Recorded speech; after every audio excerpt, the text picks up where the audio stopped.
Welcome, hunters, to another deep dive into the cosmic horrors and tragic beauty of Bloodborne's world. Tonight we're exploring one of the most enigmatic and influential entities in all of Yharnam, the Formless Great One, whose invisible presence shapes every drop of blood spilled in the ancient city. Before we begin this journey into cosmic horror and tragic reproduction, if you're enjoying these deep lore explorations, hitting that subscribe button really helps the channel more than you might think. It helps us bring you more of these detailed dives into your favorite RPG worlds. Among all the great ones that haunt the world of Bloodborne, Oedon stands apart as perhaps the most alien and yet most intimately connected to humanity's fate. While other cosmic entities manifest through flesh and bone, through tentacles and eyes, Oedon exists as something far more unsettling, a consciousness without form, a presence felt rather than seen, a voice that speaks through blood itself.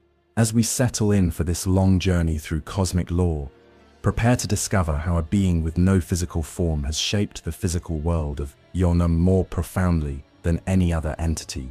The Formless Great One's story is written in blood, spoken through silence, and felt in every heartbeat of every citizen who has ever walked Yharnam's cobbled streets. Chapter 1. The Nature of Formlessness. To understand Oedon, we must first grasp what it means for a Great One to be formless. In a universe where cosmic entities typically manifest through overwhelming physical presence, the moon presence, with its pale, skeletal form, amygdala, with its spider-like appendages, or Ibrietas, with her slug-like body crowned with celestial wings. Oedon represents something far more abstract, and in many ways, more terrifying. Oedon exists purely as consciousness and voice. He has no physical body to anchor him to any single location or dimension.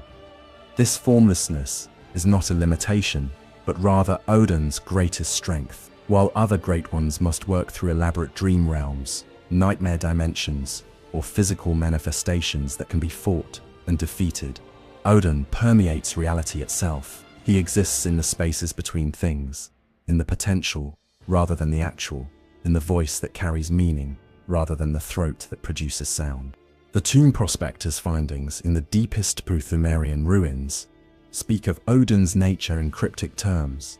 The unnamed moon presence, beckoned by Lawrence and his associates, plucked from a realm beyond the world of the living. But this description, while accurate for the moon presence, fails to capture Oedon's true nature. Unlike other great ones, who were beckoned or summoned, Oedon seems to have always been present, woven into the very fabric of reality itself. This formless existence allows Oedon to achieve what other great ones cannot: true integration with human society. While the moon presence must create the hunter's dream as a separate realm to interact with potential surrogates, and while Amygdala must rely on nightmare transportation to influence human consciousness, Oedon works directly through the systems humans have already created. He doesn't need to pull humans into his realm because his realm is everywhere. Blood flows. Everywhere consciousness stirs. Everywhere the potential for life exists. The genius of Oedon's formless nature becomes apparent when we consider the problem that plagues all great ones: the inability to successfully reproduce. Traditional great ones, bound by their physical forms and cosmic perspectives, create offspring that are either stillborn or fundamentally incompatible with continued existence. Their children, when they survive at all, become sources of endless crying and cosmic sorrow, trapped between mortal vulnerability and cosmic awareness. Oedon's approach circumvents many of these limitations. By working through mortal wombs and human biology, he attempts to create beings that can exist comfortably in both realms. His formless nature means he can adapt to the requirements of mortal reproduction, rather than forcing mortal biology to accommodate cosmic physiology. The result is offspring that, while still ultimately tragic, represent far more successful attempts at bridging the gap between mortal and cosmic existence. The scholarly debates at Bergenworth often touched on the question of whether formless entities like Oedon represented a higher evolutionary state or a fundamental deficiency. Provost Willem's faction argued that physical form was a limitation to be transcended, pointing to Oedon as evidence that the highest forms of consciousness existed beyond material constraints. Lawrence and his followers, however, saw Oedon's formlessness as a kind of incompleteness, a cosmic entity somehow diminished or fragmented from its original state. Both perspectives contain elements of truth. Oedon's formlessness does allow for a kind of omnipresence that other great ones lack, but it also represents a fundamental separation from the physical processes of creation and nurture that biological entities take for granted. This paradox, simultaneously more and less than his physical counterparts, drives much of Oedon's behavior and influences his unique approach to surrogate creation. The voice that serves as Oedon's primary manifestation is not sound in any conventional sense. Scholars and hunters who have encountered Oedon's communication describe it as words that appear directly in consciousness, bypassing the ears entirely. This telepathic communication allows Oedon to speak to multiple individuals simultaneously, to convey concepts that have no equivalent in human language, and to plant ideas that recipients often mistake for their own thoughts. This intimate form of communication explains much about how Oedon influences human behavior, rather than relying on obvious supernatural phenomena that might trigger resistance or fear.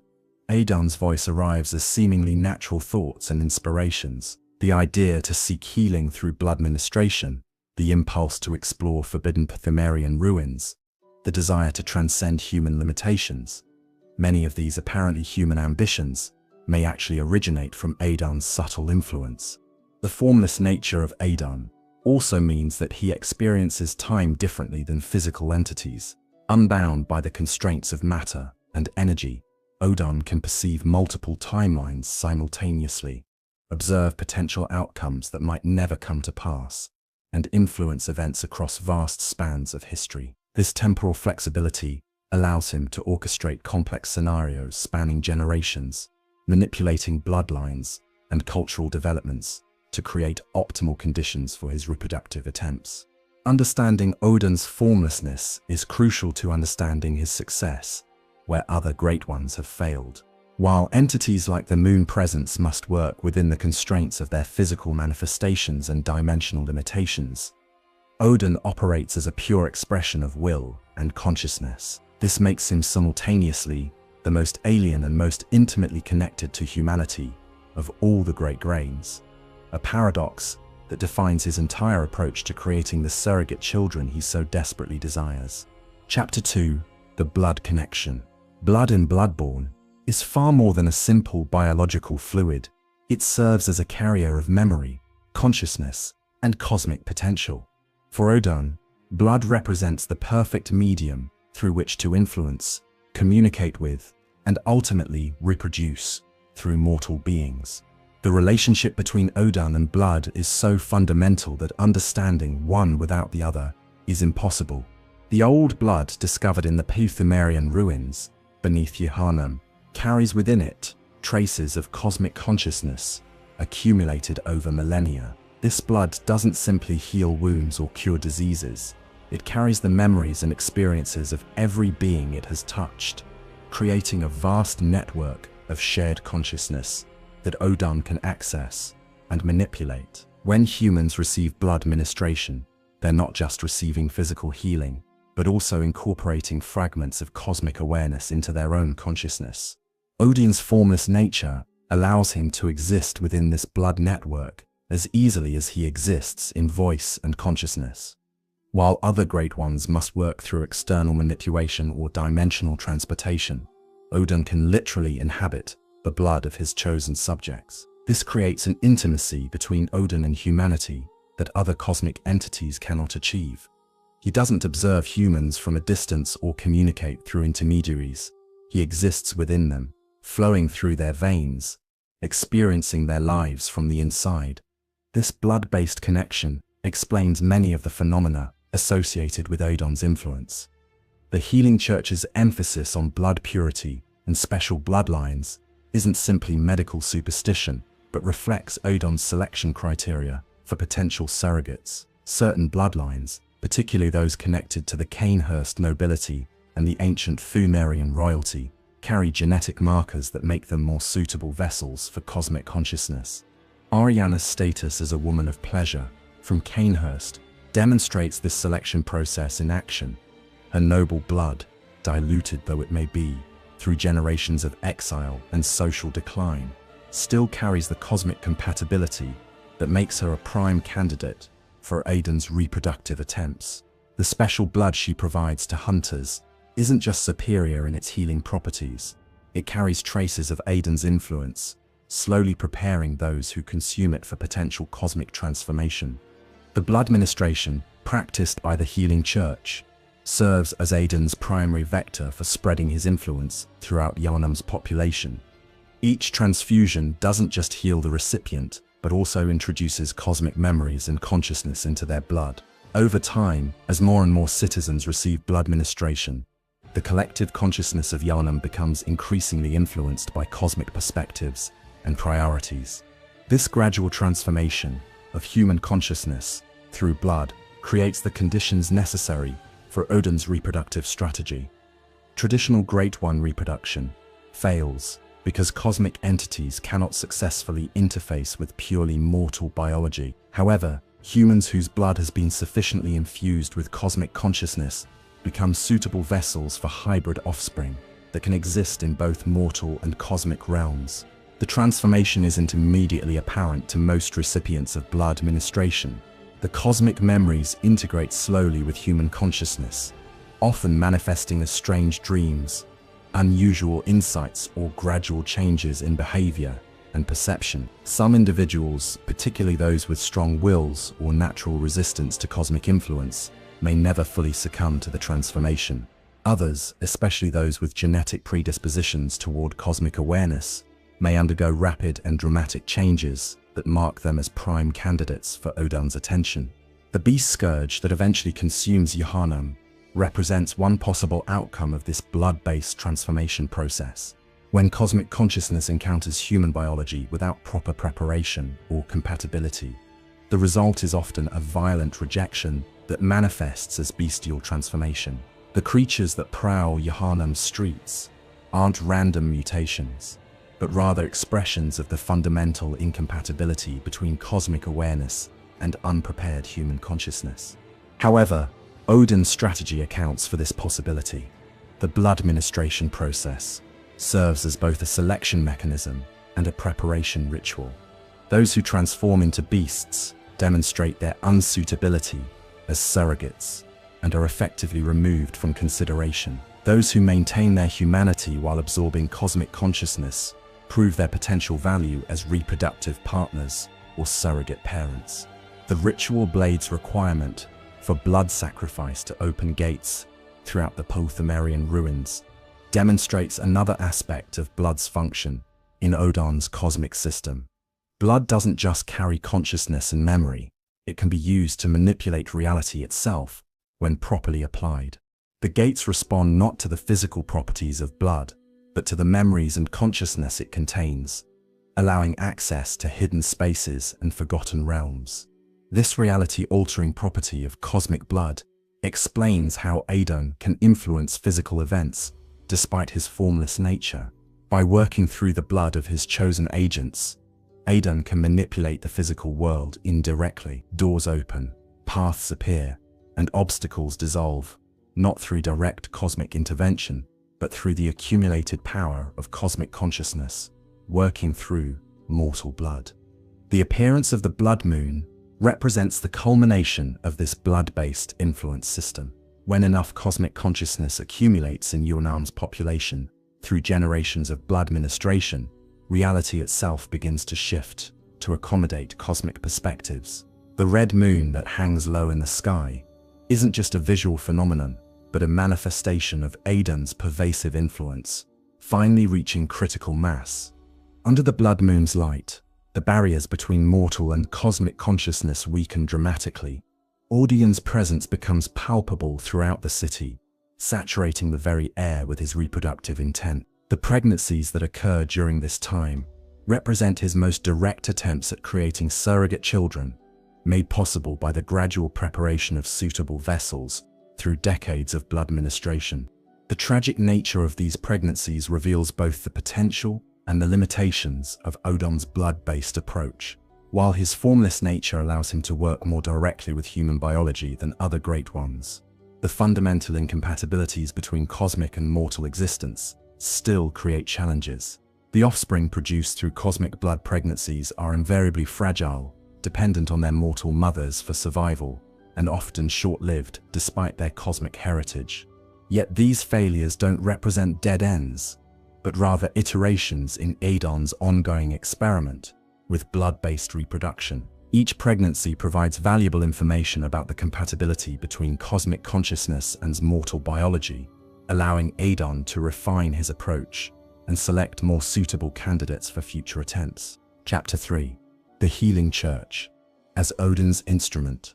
The establishment of the Healing Church by Lawrence represents one of Oedon's greatest triumphs in terms of creating institutional support for his reproductive strategy. While Lawrence believed he was founding an organization dedicated to using the old blood for humanity's benefit, the church's structure, practices, and evolution reveal it to be an almost perfect instrument for Oedon's cosmic purposes. The church's emphasis on blood ministration as the primary form of healing creates a systematic method for introducing cosmic consciousness into Yharnam's population. Every citizen who seeks healing becomes a potential subject for Odin's transformation process. The church's medical authority ensures that this process reaches all levels of society, from the wealthy nobles who can afford the finest blood treatments to the desperate poor who accept any healing they can receive. Lawrence's original vision for the church focused on the healing properties of the old blood, but Odin's influence gradually shapes the institution toward priorities more aligned with cosmic reproduction.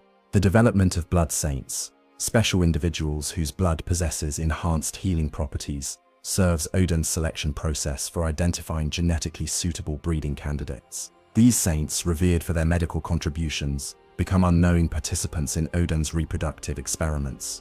The church's hierarchical structure mirrors the selection criteria Oedon uses for choosing surrogate mothers. High-ranking church officials often come from bloodlines with proven cosmic compatibility, while lower-ranking members serve as test subjects for determining the effects of various blood treatments on different genetic backgrounds. The promotion system within the church, ostensibly based on medical knowledge and spiritual devotion, actually reflects each individual's suitability for participating in cosmic transformation processes.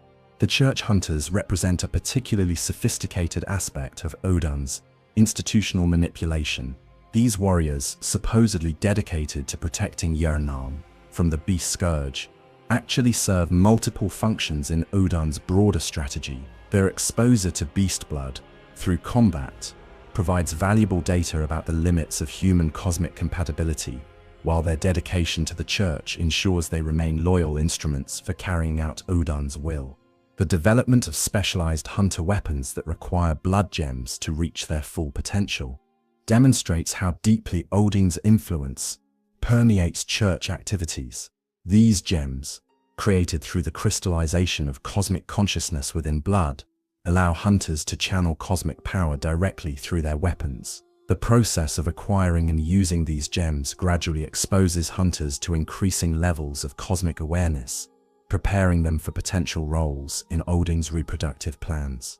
The church's eventual discovery and worship of Ibri reveals the institution's evolution from a human organization with cosmic tools to a cosmic organization using human infrastructure. The left-behind Great One becomes both a source of cosmic knowledge and a test case for direct human-Great One interaction. The church's relationship with Ibri provides Oedon with valuable intelligence about how other Great Ones approach the problem of cosmic reproduction, allowing him to refine his own strategies. The research hall, hidden beneath the main church structure, represents the darkest expression of the church's role in Odin's experiments. The patients subjected to head expansion procedures and cosmic awareness enhancement represent failed attempts to create artificial cosmic compatibility. While these experiments ultimately prove unsuccessful, they provide crucial data about the neurological requirements for sustaining cosmic consciousness within mortal brains. The choir, the church's highest-ranking officials, demonstrate the ultimate expression of human transformation within Oedon's system. These individuals have undergone extensive cosmic modification while retaining enough humanity to serve as effective intermediaries between cosmic and mortal realms. Their ability to communicate with Great Ones and channel cosmic power makes them invaluable tools for implementing Oedon's reproductive strategy. The Church's doctrine regarding blood purity and the importance of special bloodlines serves to concentrate genetic traits that enhance cosmic compatibility. By encouraging marriages between families with cosmic heritage and discouraging reproduction among those showing signs of beast transformation, the Church gradually creates a population increasingly suited to Oedon's reproductive needs. The blood healing practices developed by the Church create a feedback loop that amplifies Oedon's influence over time. Each generation receives more refined blood treatments that carry higher concentrations of cosmic consciousness. Children born to parents who have undergone extensive blood ministration enter the world already partially prepared for cosmic transformation, requiring less preparation for potential roles in Oedon's reproductive experiments. The Church's response to the beast scourge reveals its function as a selection mechanism within Oedon's broader system. Rather than simply fighting the beasts, Church hunters study them to understand the transformation process and identify factors that prevent successful cosmic integration. This research helps Oedon refine his selection criteria and avoid wasting reproductive efforts on incompatible subjects. The eventual corruption and transformation of Church leadership demonstrates the inevitable trajectory of any human institution that becomes too closely aligned with cosmic purposes. As Church officials undergo increasing levels of cosmic transformation, they lose their ability to represent human interests effectively.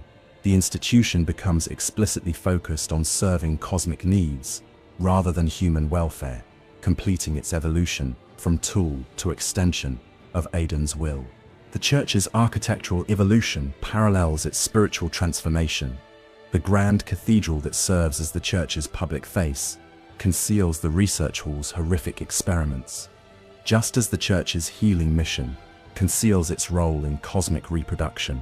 The hidden passages and secret chambers that honeycomb the Church structure reflect the hidden purposes that drive the institution's activities. The blood ministration rituals developed by the Church create standardized procedures for introducing cosmic consciousness into human subjects. These rituals, presented as medical treatments, actually serve as initiation ceremonies that gradually transform recipients into suitable vessels for cosmic purposes. The religious language surrounding these procedures helps participants accept transformation they might otherwise resist. The Church's relationship with the workshop and its hunters creates a military arm capable of eliminating threats to Oedon's plans while gathering intelligence about other cosmic entities and their strategies. The hunters' exposure to various types of cosmic blood through their battles provides Oedon with crucial data about the comparative effectiveness of different transformation approaches. Chapter 4. The Blood Moon and Cosmic Pregnancy.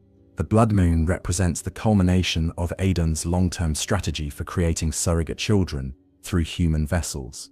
When this crimson orb hangs low in Yharnam's sky, the Formless Great One's influence reaches its peak, allowing him to attempt direct reproduction through carefully selected mortal women whose blood has been prepared over years or even generations for this cosmic purpose.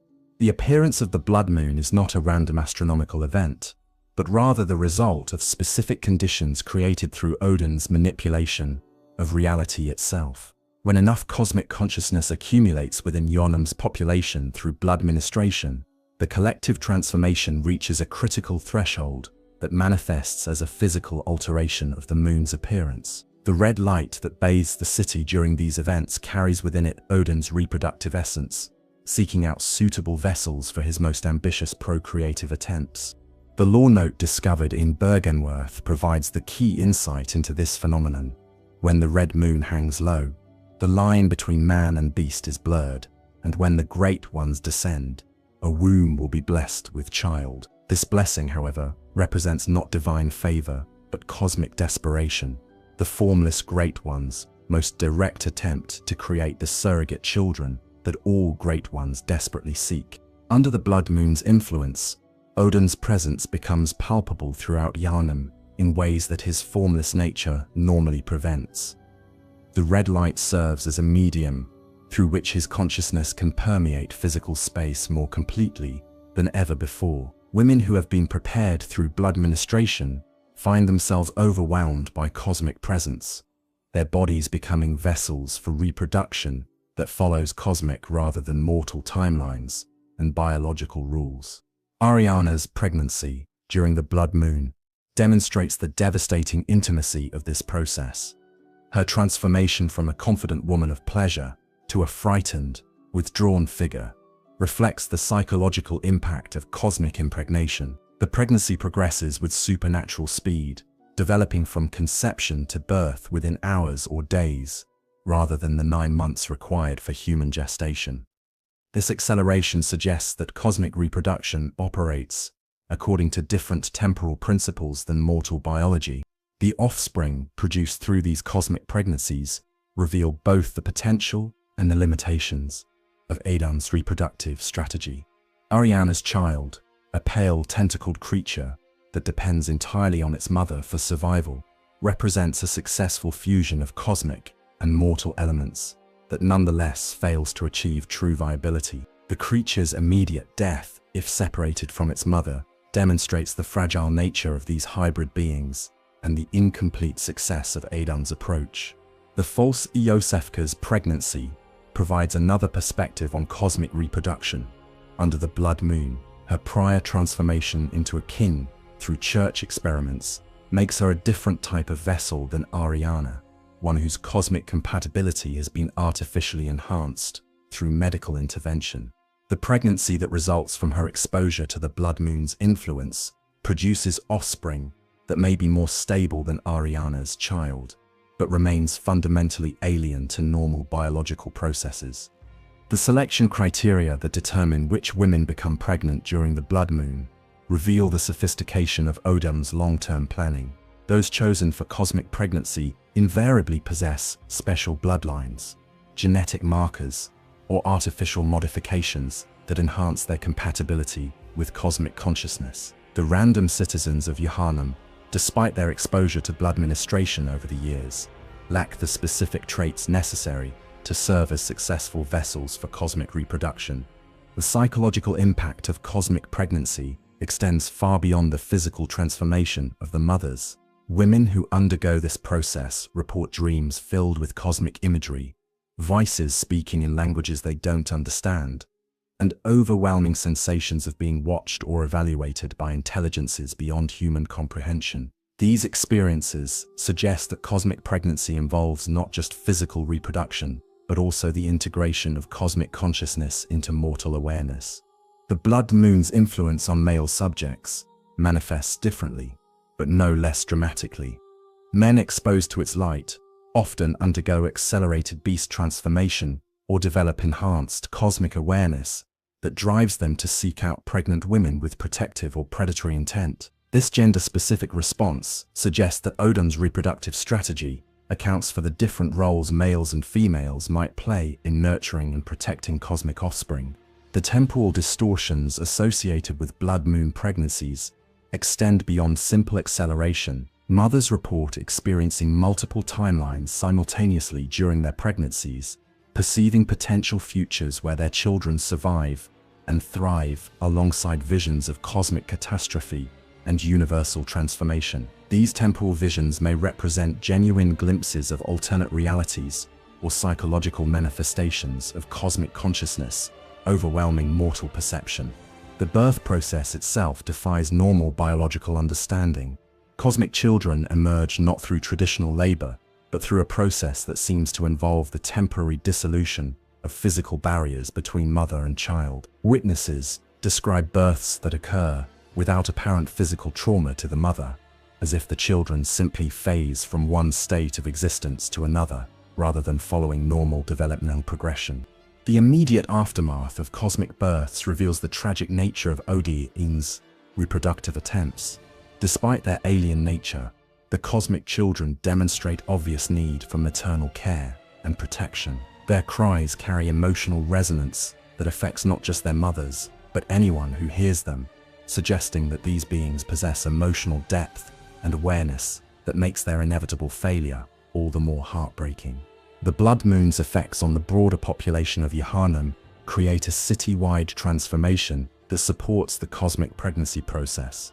Citizens report enhanced awareness of normally invisible phenomena, increased sensitivity to cosmic influences, and spontaneous understanding of concepts that would normally require years of study to comprehend. This collective enhancement creates an environment where cosmic offspring might have a better chance of survival and development. The duration of blood moon events varies based on the success of the cosmic pregnancies occurring beneath its light. When pregnancies fail quickly, the moon's red coloration fades within hours. However, when cosmic children survive their initial birth trauma, the blood moon can persist for days or even weeks, bathing the city in crimson light that sustains the enhanced cosmic conditions necessary for hybrid offspring survival. The Church's response to blood moon events reveals the institution's deep complicity in Oedon's reproductive strategy, rather than treating these phenomena as supernatural disasters requiring intervention.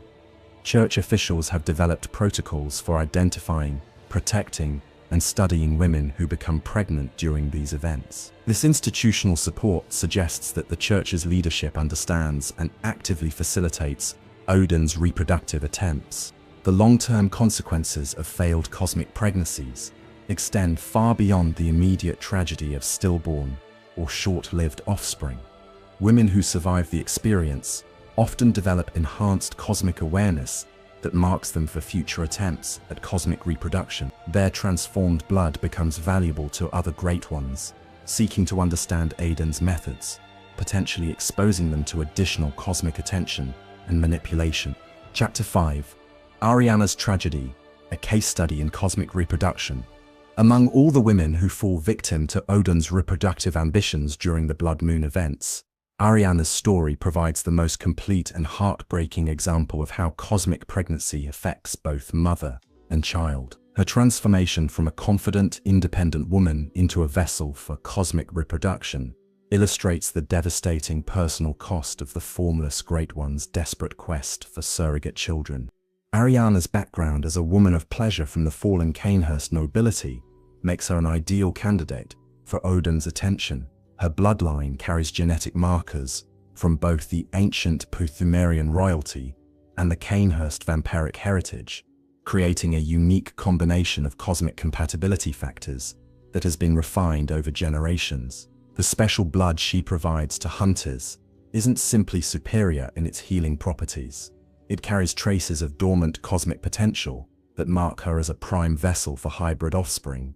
Her residence in the cathedral ward, near the heart of church power, ensures that her exposure to blood ministration and cosmic influences has been both extensive and carefully monitored. The Church's proximity allows for observation of her suitability as a breeding candidate, while maintaining the pretense that she's simply another citizen seeking the Church's healing services. This positioning reflects the careful long-term planning that characterizes Oedon's approach to surrogate selection.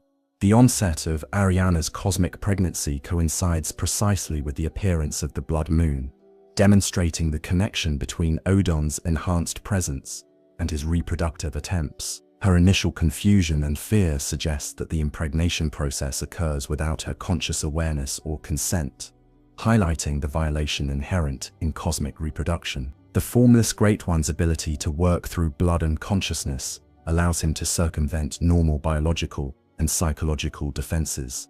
The physical symptoms of Arianna's pregnancy develop with alarming speed. Within hours of the blood moon's appearance, she begins displaying signs of advanced pregnancy, despite showing no such symptoms previously. This supernatural acceleration suggests that cosmic reproduction operates according to different temporal rules than mortal biology, compressing months of development into days or even hours. The psychological impact on Arianna proves equally dramatic. Her confident demeanor gives way to fearful withdrawal as cosmic consciousness begins influencing her thoughts and perceptions. She speaks of voices in her head, visions of alien landscapes, and overwhelming sensations of being watched by entities beyond human understanding. These symptoms suggest that cosmic pregnancy involves not just physical reproduction, but also the gradual integration of cosmic awareness into mortal consciousness. Arianna's attempts to understand and communicate her experience reveal the inadequacy of human language for describing cosmic phenomena. She struggles to find words for sensations and concepts that have no equivalent in mortal experience, often resorting to metaphors and analogies that fail to capture the true nature of her transformation. This communication barrier isolates her further from potential sources of support and understanding. The birth of Arianna's cosmic child represents both the culmination and the failure of Oedon's reproductive strategy. The offspring that emerges is clearly alien in nature, pale, tentacled, and utterly dependent on its mother for survival. Yet, despite its inhuman appearance, the creature demonstrates obvious need for maternal care and protection, suggesting that cosmic offspring retain emotional depth and vulnerability that makes their situation tragic rather than simply horrific. The immediate aftermath of the birth reveals the fragile nature of cosmic reproduction through mortal vessels. Arianna's child cannot survive separation from its mother, dying almost immediately if removed from her protective presence. This dependency suggests that the hybrid nature of cosmic offspring creates biological requirements that neither fully mortal nor fully cosmic beings can meet independently. Arianna's post-birth condition demonstrates the permanent changes wrought by cosmic pregnancy. Her blood becomes increasingly potent in its healing properties, suggesting that the reproductive process has enhanced her cosmic compatibility. However, this enhancement comes at the cost of her human identity and psychological stability. She becomes increasingly withdrawn from human contact and concerns, focusing entirely on the care of her cosmic offspring. The relationship between Arianna and her child defies normal understanding of maternal bonds. The creature's alien nature should create revulsion or fear, yet Arianna demonstrates fierce protective instincts toward her offspring. This suggests that cosmic pregnancy creates psychological connections that transcend the physical appearance or nature of the children produced. The maternal bond operates at a level deeper than conscious thought or rational evaluation. The practical challenges of caring for a cosmic child reveal the inadequacy of mortal resources for nurturing hybrid offspring. The creature requires forms of sustenance and care that don't exist in the human world, depending entirely on its mother's transformed blood and cosmic enhanced presence for survival. This dependency creates a closed system where mother and child exist in cosmic isolation from the rest of humanity. The tragic brevity of most cosmic children's lives reflects the fundamental incompatibilities between mortal and cosmic existence. Despite Arianna's devoted care and the creature's obvious will to survive, the biological and metaphysical contradictions inherent in hybrid nature typically prove fatal within days or weeks of birth. The children represent incomplete attempts at bridging two fundamentally different modes of existence. Arianna's reaction to her child's inevitable death provides insight into the psychological aftermath of failed cosmic reproduction.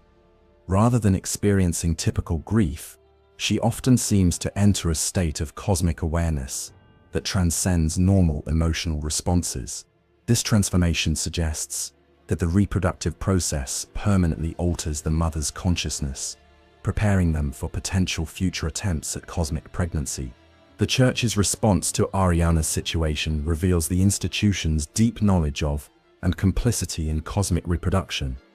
Church officials monitor her pregnancy and birth with scientific detachment, collecting data about the process while providing minimal support for her personal suffering. This institutional response suggests that Arianna's tragedy represents not an isolated incident, but part of a broader pattern of cosmic experimentation. The other citizens' reactions to Arianna's transformation reflect the general population's growing awareness of cosmic influences within Yharnam. While some show fear or revulsion at her changed nature, others demonstrate understanding or even envy of her cosmic connection. This range of responses suggests that blood ministration has prepared much of the population for gradual acceptance of cosmic transformation.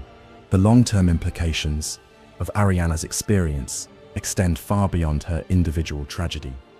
Her transformed blood becomes valuable to researchers studying cosmic reproduction, while her enhanced cosmic awareness provides insights into the nature of Great One consciousness. She becomes a living link between mortal and cosmic realms, a bridge that other entities might attempt to use for their own reproductive or manipulative purposes.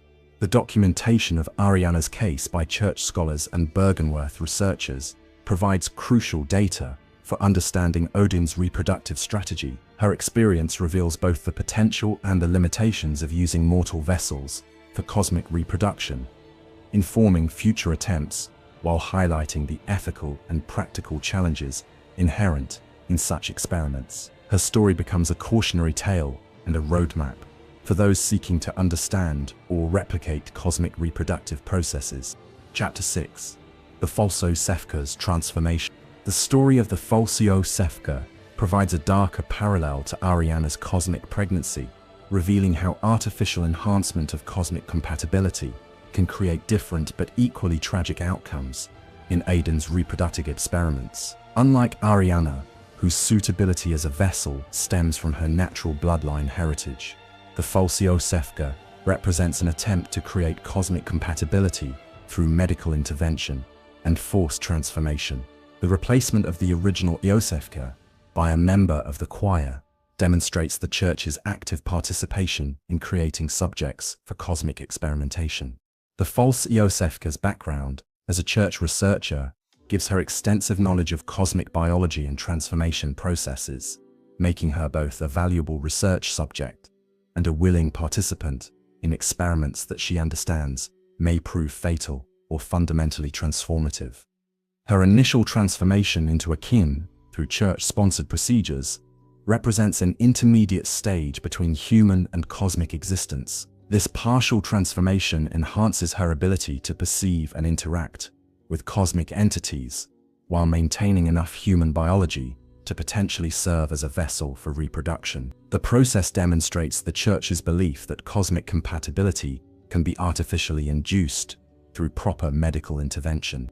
The Falso-Sefka's pregnancy under the blood moon reveals how artificial cosmic enhancement affects the reproductive process. Unlike Arianna's natural pregnancy, which progresses according to cosmic timelines but maintains recognizable biological patterns, the Falso-Sefka's pregnancy seems to bypass normal reproductive biology entirely. Her condition develops not through traditional conception, but through direct cosmic influence on her already transformed physiology. The psychological impact of cosmic pregnancy on the Falso-Sefka differs significantly from Arianna's experience. Due to her enhanced cosmic awareness, rather than experiencing fear and confusion at cosmic contact, she demonstrates scientific curiosity about her own transformation. Her researcher's background allows her to document and analyze her experiences in ways that provide valuable insights into the cosmic reproductive process. However, this intellectual approach to cosmic pregnancy creates its own form of tragedy. The Falso-Sefka's clinical detachment from her own experience prevents her from forming normal maternal bonds with her cosmic offspring. She treats her pregnancy as a research opportunity rather than a personal transformation, creating psychological distance that may contribute to the ultimate failure of the reproductive attempt. The offspring produced by the Falso-Sefka's cosmic pregnancy demonstrates how artificial cosmic enhancement affects hybrid children. Unlike Arianna's obviously alien but emotionally resonant child, the Falso-Sefka's offspring appears more stable physically, but lacks the emotional depth that makes cosmic children tragic rather than simply horrific. The creature seems more like a successful biological experiment than a failed attempt at creating surrogate children. The Falso-Sefka's post-birth transformation reveals the long-term consequences of combining artificial cosmic enhancement with cosmic pregnancy. Rather than maintaining her human identity while gaining cosmic awareness, she undergoes further transformation that pushes her increasingly toward full cosmic existence.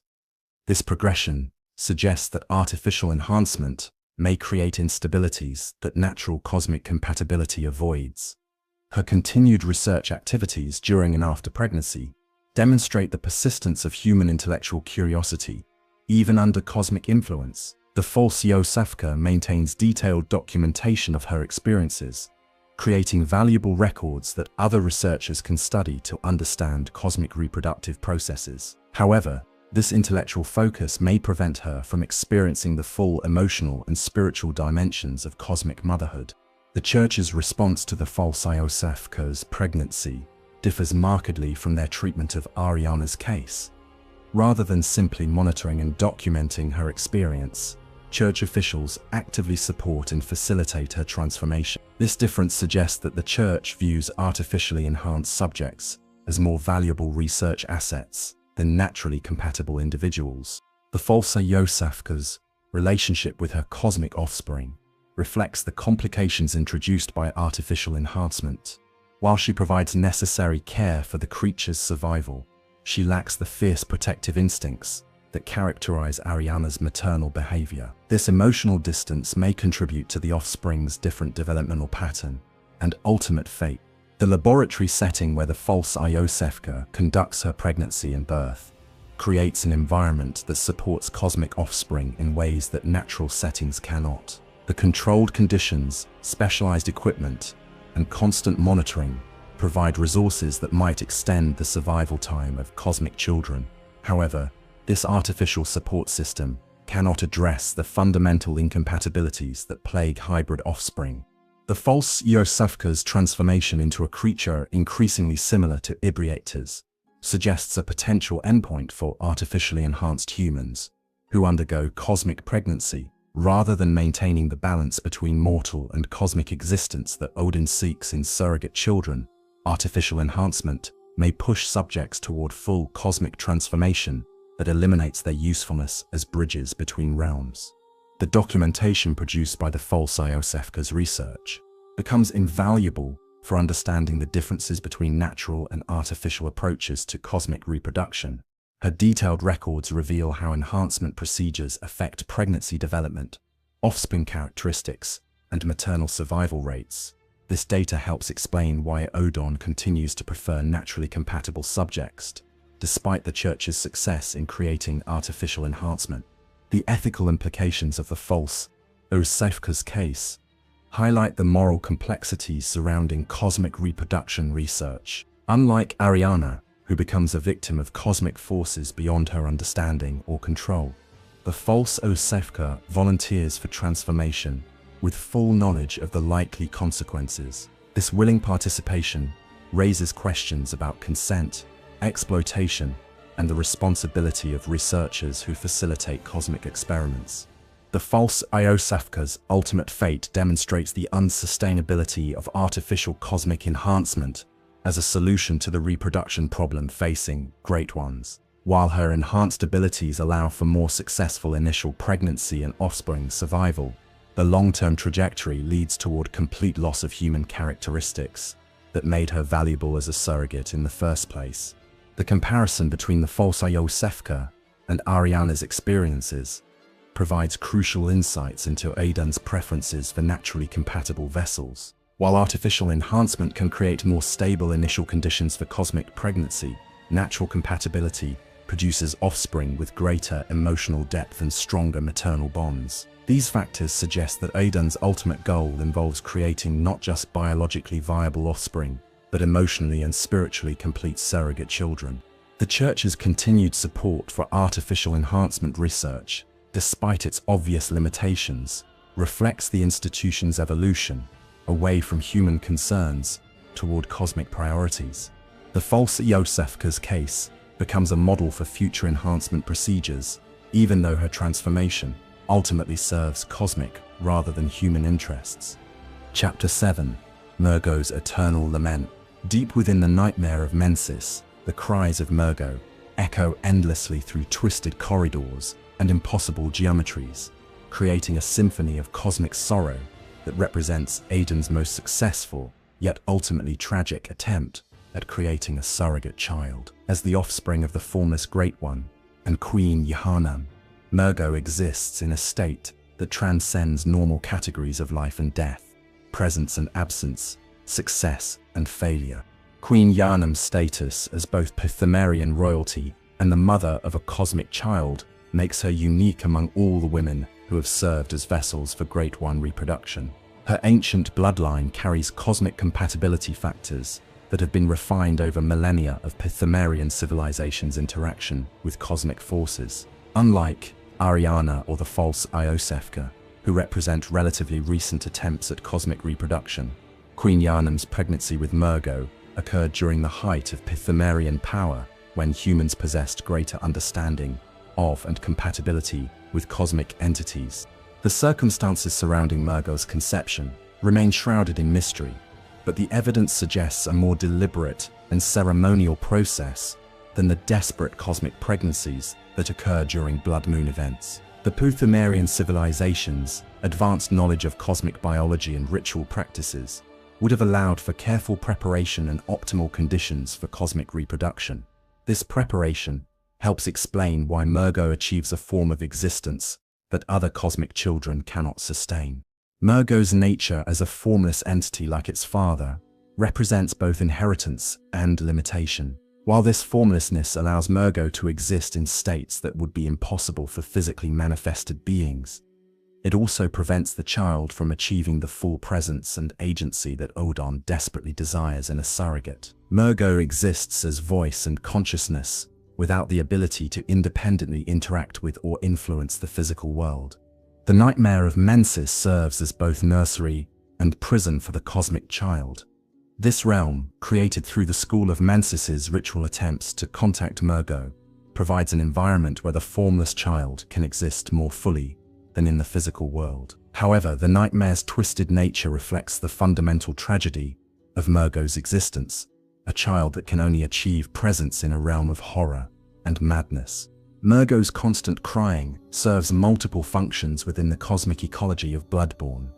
On one level, these cries represent the natural distress of a child separated from its mother and trapped in an alien environment. However, the cosmic nature of these vocalizations means they carry influence far beyond simple emotional expression. The cries affect the sanity and perception of anyone who hears them, creating a form of psychic disturbance that ripples through multiple dimensions. The School of Mensis's ritual to contact Mergo demonstrates both human ambition and cosmic manipulation.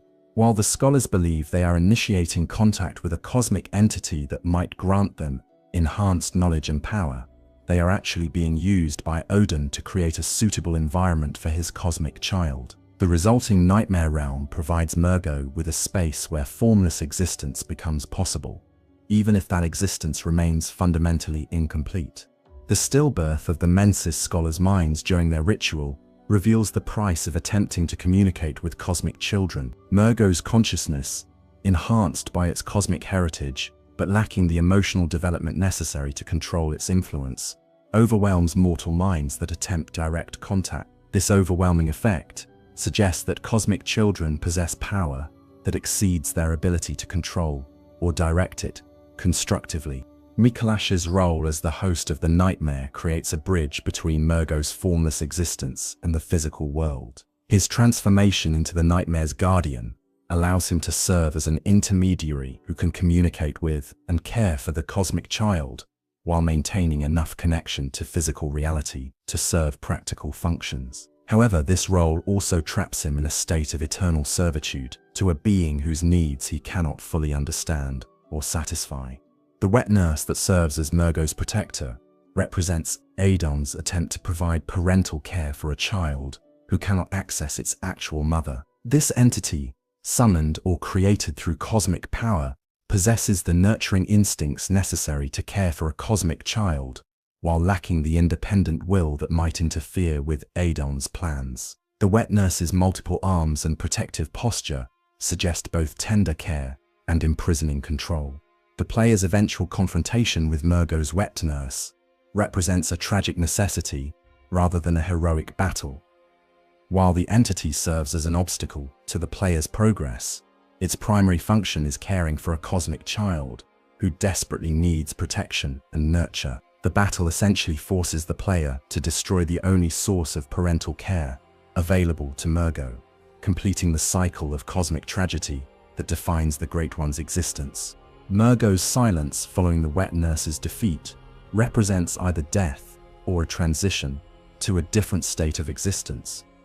The sudden cessation of crying that has echoed through the nightmare suggests that the cosmic child's connection to the realm has been severed. Whether this represents relief from suffering or the loss of the child's only means of existence remains ambiguous, reflecting the complex moral landscape of cosmic intervention.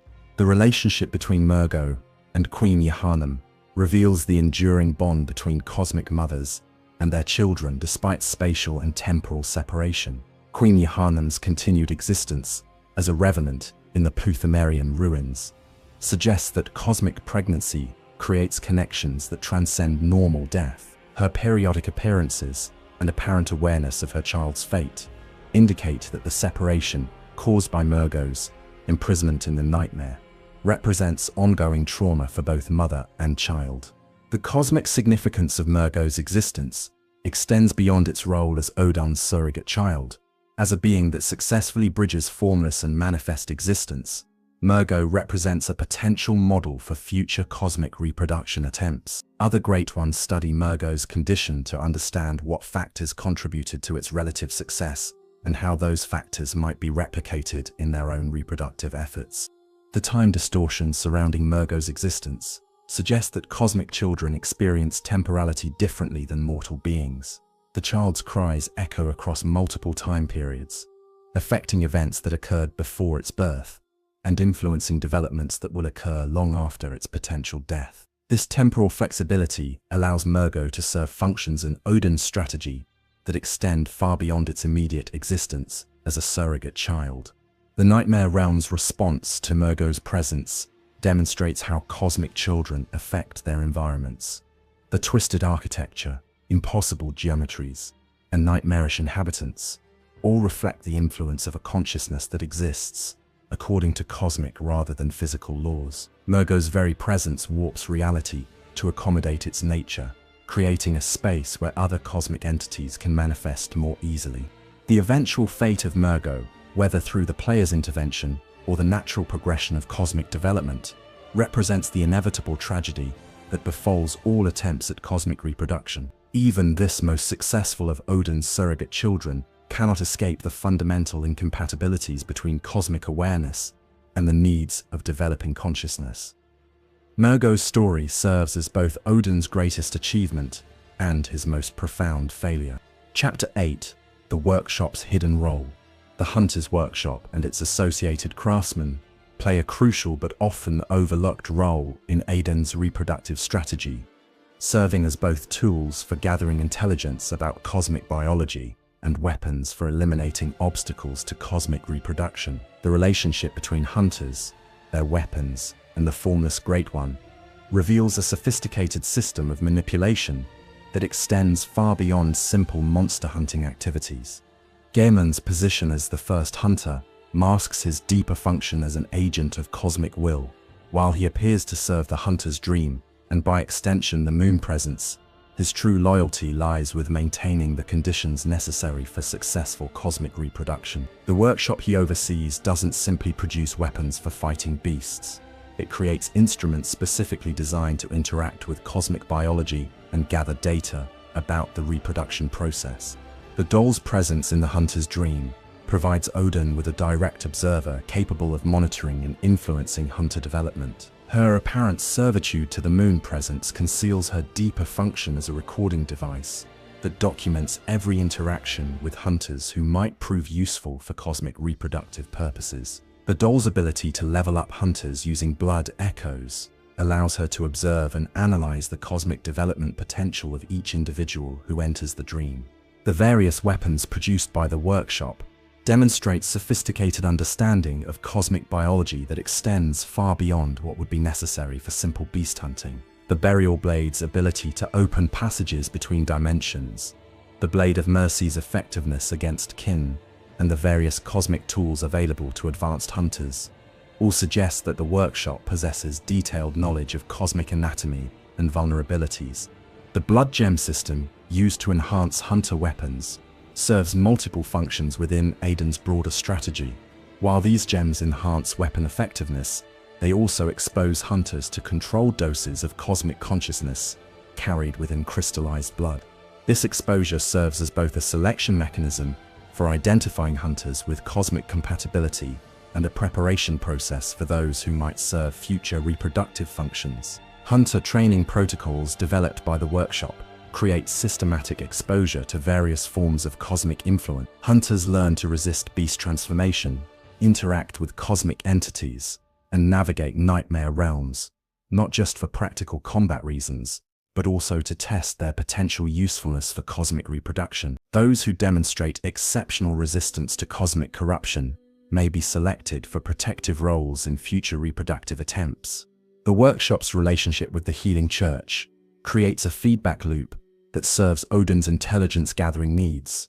Church hunters provide data about the effects of blood ministration on different population groups, while workshop craftsmen develop tools for studying and manipulating cosmic biological processes. This collaboration ensures that both institutions remain aligned with cosmic reproductive goals. The various hunter tools and arcane implements produced by the workshop demonstrate deep understanding of cosmic manipulation techniques. The hunter's bone allows for dimensional manipulation. The Madara's whistle summons cosmic entities, and various other tools provide hunters with abilities that mirror those of Great Ones. This arsenal suggests that the workshop functions as a research facility for studying and replicating cosmic powers. The beast cutter, whirligig, saw, and other specialized weapons reveal the workshop's knowledge of beast physiology and the transformation process that affects failed subjects of cosmic reproduction. These weapons don't simply kill beasts, they're designed to study beast anatomy and gather data about the factors that lead to successful or failed cosmic transformation. The workshop's hidden areas and restricted access zones contain equipment and materials related to cosmic research that goes far beyond weapon production. The presence of cosmic artifacts, biological samples, and research equipment suggests that the workshop serves as a comprehensive facility for studying cosmic reproduction and developing tools for facilitating or controlling the process.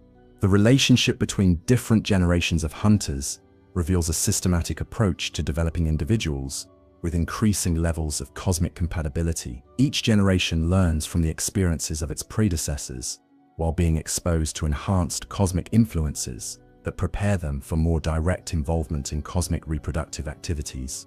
The workshop's documentation and record-keeping systems preserve crucial data about hunter interactions with cosmic entities and the outcomes of various reproductive attempts. These records allow Oedon to refine his selection criteria and improve the success rate of future reproductive efforts based on accumulated experience from past attempts.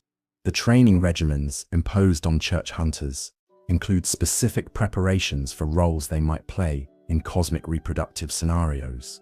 Hunters learn not just combat techniques, but also protective protocols, biological assessment skills, and environmental manipulation abilities that would be necessary for safeguarding cosmic pregnancies and offspring. The workshop's network of contacts extends throughout Yharnam's population, creating an intelligence system that can identify and monitor potential vessels for cosmic reproduction.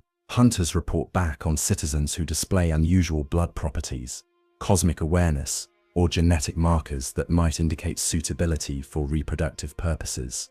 The modification and enhancement procedures available to advanced hunters serve as testing grounds for techniques that might be applied to civilian populations. The workshop's ability to safely enhance human physiology provides valuable data about the limits of human cosmic integration and the methods most likely to produce viable results in reproductive contexts. The workshop's relationship with various cosmic entities beyond the moon presence reveals the complex political landscape surrounding cosmic reproduction. Different Great Ones compete for access to workshop resources and hunter services, creating opportunities for Oedon to advance his own reproductive agenda while maintaining the appearance of neutrality. The eventual fate of the workshop and its inhabitants reflects the inevitable trajectory of human institutions that become too closely aligned with cosmic purposes. As the needs of cosmic reproduction take precedence over human welfare, the workshop evolves from a tool that serves humanity into an instrument that serves cosmic entities regardless of the cost to human society. Chapter 9. Blood Echoes. As consciousness currency, the blood ecosystem that governs hunter development and progression in Bloodborne represents far more than a simple gameplay mechanic. It reveals Oedon's sophisticated understanding of consciousness as a form of cosmic currency that can be harvested, stored, and transferred between entities. This system demonstrates how the Formless Great One manipulates the fundamental forces of awareness and memory to advance his reproductive goals. Blood echoes represent crystallized consciousness extracted from defeated entities and preserved in a form that can be absorbed by other beings. When hunters defeat beasts, kin, or other cosmic entities, they don't simply gain experience points. They literally consume their accumulated awareness and memories of their fallen opponents. This consumption process allows hunters to rapidly develop capabilities that would normally require years or decades of training and experience. The mechanism through which blood echoes transfer consciousness reveals Oedon's unique approach to cosmic manipulation. As a formless entity who exists primarily in consciousness and voice, Oedon can access and manipulate the blood echo system more directly than other Great Ones. His influence permeates every blood echo transaction, allowing him to observe hunter development and identify individuals with exceptional cosmic compatibility. The varying values of blood echoes from different entities reflect the cosmic hierarchy that governs Yharnam's transformed population. Beasts provide relatively small amounts of consciousness currency because their transformation represents a degradation of cosmic awareness. Kin offer more substantial returns because they retain higher levels of cosmic consciousness despite their transformation. Great Ones and cosmic entities provide enormous quantities of blood echoes because their consciousness represents the pinnacle of cosmic development. The doll's ability to channel blood echoes into hunter enhancement demonstrates the sophisticated infrastructure Oedon has established for consciousness manipulation. The doll doesn't simply facilitate leveling up, she serves as a processing center that analyzes the consciousness contained within blood echoes and determines how best to integrate that awareness into the hunter's existing mental framework. The moon presence's role in the blood ecosystem reveals the complex relationship between different Great Ones and their approaches to consciousness manipulation. While the moon presence controls the hunter's dream, where blood echo processing occurs, Oedon's formless nature allows him to influence the system at a more fundamental level, potentially redirecting consciousness currency for his own reproductive purposes. The loss of blood echoes upon death and their potential recovery from bloodstains demonstrates the persistent nature of consciousness even after physical death. This phenomenon suggests that consciousness exists independently of physical form, supporting Oedon's formless existence and explaining how cosmic awareness can survive bodily transformation or destruction. The blood echo multiplication effects provided by certain runes reveal how cosmic entities enhance consciousness, harvesting for their own purposes. The moon rune, lake rune, and other cosmic symbols don't simply increase blood echo gain, they modify the hunter's consciousness to more efficiently absorb and process the awareness of defeated entities. The relationship between blood echoes and insight demonstrates the connection between consciousness currency and cosmic awareness. As hunters accumulate blood echoes and develop their capabilities, they also gain insight into cosmic realities that were previously hidden from human perception. This correlation suggests that consciousness development naturally leads to cosmic awareness, regardless of the hunter's intentions. The storage and banking of blood echoes through the doll's services creates a cosmic economy where consciousness becomes a tradable commodity. This system allows Oedon to track the flow of awareness throughout the hunter population and identify individuals who demonstrate exceptional ability to accumulate and utilize cosmic consciousness. The consumption of blood echoes doesn't simply enhance physical capabilities, It integrates the memories and experiences of defeated entities into the hunter's consciousness. This memory integration process exposes hunters to cosmic perspectives and knowledge that gradually transforms their understanding of reality and their place within the cosmic hierarchy. The blood ecosystem's connection to weapon enhancement through blood gems reveals how consciousness currency can be applied to physical objects. Gems created from crystallized consciousness don't just improve weapon damage, they imbue weapons with awareness that allows them to respond more effectively to cosmic threats and opportunities. The exponential increase in blood echo requirements for higher levels of development reflects the growing resistance that human consciousness demonstrates to cosmic integration. As hunters become more powerful and cosmically aware, their mental frameworks become increasingly resistant to further transformation, requiring larger investments of consciousness currency to achieve continued development. The blood echo penalties imposed by certain cosmic encounters demonstrate how exposure to Great One consciousness can overwhelm and damage mortal awareness. These penalties don't represent simple punishment, they reflect the genuine psychological trauma that occurs when insufficiently prepared consciousness encounters cosmic entities that exceed their capacity for integration. The transfer of blood echoes between hunters through cooperative and competitive interactions creates a consciousness market where awareness becomes a resource that can be shared, stolen, or traded. This market provides Oedon with opportunities to observe and influence the development of multiple hunters simultaneously. The blood ecosystem's integration with the nightmare realms reveals how consciousness currency functions across multiple dimensions and states of reality. Hunters can accumulate blood echoes in nightmare environments and transfer that consciousness back to the waking world, demonstrating the universal nature of awareness as a cosmic resource. The eventual fate of blood echoes accumulated by hunters who undergo cosmic transformation suggests that consciousness currency serves as raw material for cosmic reproduction. The awareness harvested through blood echo accumulation may be processed and refined into the consciousness components necessary for creating viable cosmic offspring.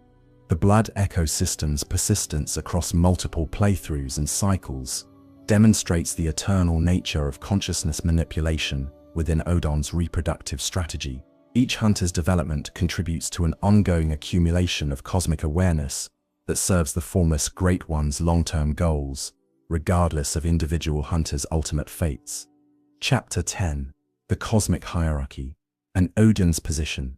Within the complex hierarchy of Great Ones that govern Bloodborne's cosmic ecosystem, Yharnam occupies a unique and potentially dominant position that reflects both his formless nature and his sophisticated approach to the reproduction problem that plagues all cosmic entities. Understanding Oedon's relationship to other Great Ones reveals the political and biological dynamics that drive cosmic behavior and reproductive competition. The moon presence, despite its apparent control over the hunter's dream and its influence over individual hunters, operates within constraints that Oedon's formless nature allows him to transcend. While the moon presence must work through elaborate dream realms and testing scenarios to identify and develop potential surrogate children, Oedon can influence candidates directly through their blood and consciousness without revealing his presence or intentions. Amygdala's reliance on nightmare transportation and environmental manipulation demonstrates another approach to cosmic influence that proves less effective than Oedon's direct integration with human systems. The various amygdala entities scattered throughout Yharnam and its nightmare realms must expend considerable energy maintaining their manifestations and creating suitable testing environments for potential surrogates.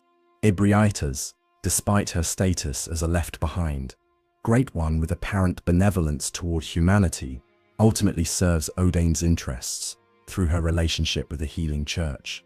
Her provision of cosmic knowledge and blood enhances the Church's ability to facilitate cosmic reproduction while providing Oedon with valuable intelligence about the compatibility between cosmic and human consciousness. The Orphan of Kos represents a failed attempt at cosmic reproduction that occurred before Oedon refined his approach to using human vessels. The orphan's manifestation as a rage-filled entity trapped in a nightmare realm demonstrates the outcomes that result when cosmic reproduction occurs without proper preparation of suitable vessels or environments. Brain of Mensis entities demonstrate how cosmic consciousness can exist without individual identity or reproductive capacity. These collective intelligences represent a different evolutionary path for cosmic development, one that sacrifices individual agency and reproductive potential for enhanced cognitive capacity and environmental manipulation abilities. The One Reborn exemplifies the failure of artificial approaches to creating cosmic entities through traditional resurrection and enhancement techniques. The entity's collapse under its own weight and its inability to achieve stable existence demonstrate why Oedon's subtler approach of working through existing biological systems proves more effective than brute force creation methods. The living failures from the research hall represent the Church's unsuccessful attempts to artificially induce cosmic transformation in human subjects. These entities' incomplete development and obvious suffering illustrate the limitations of medical intervention in creating cosmic compatibility, validating Oedon's preference for naturally compatible bloodlines.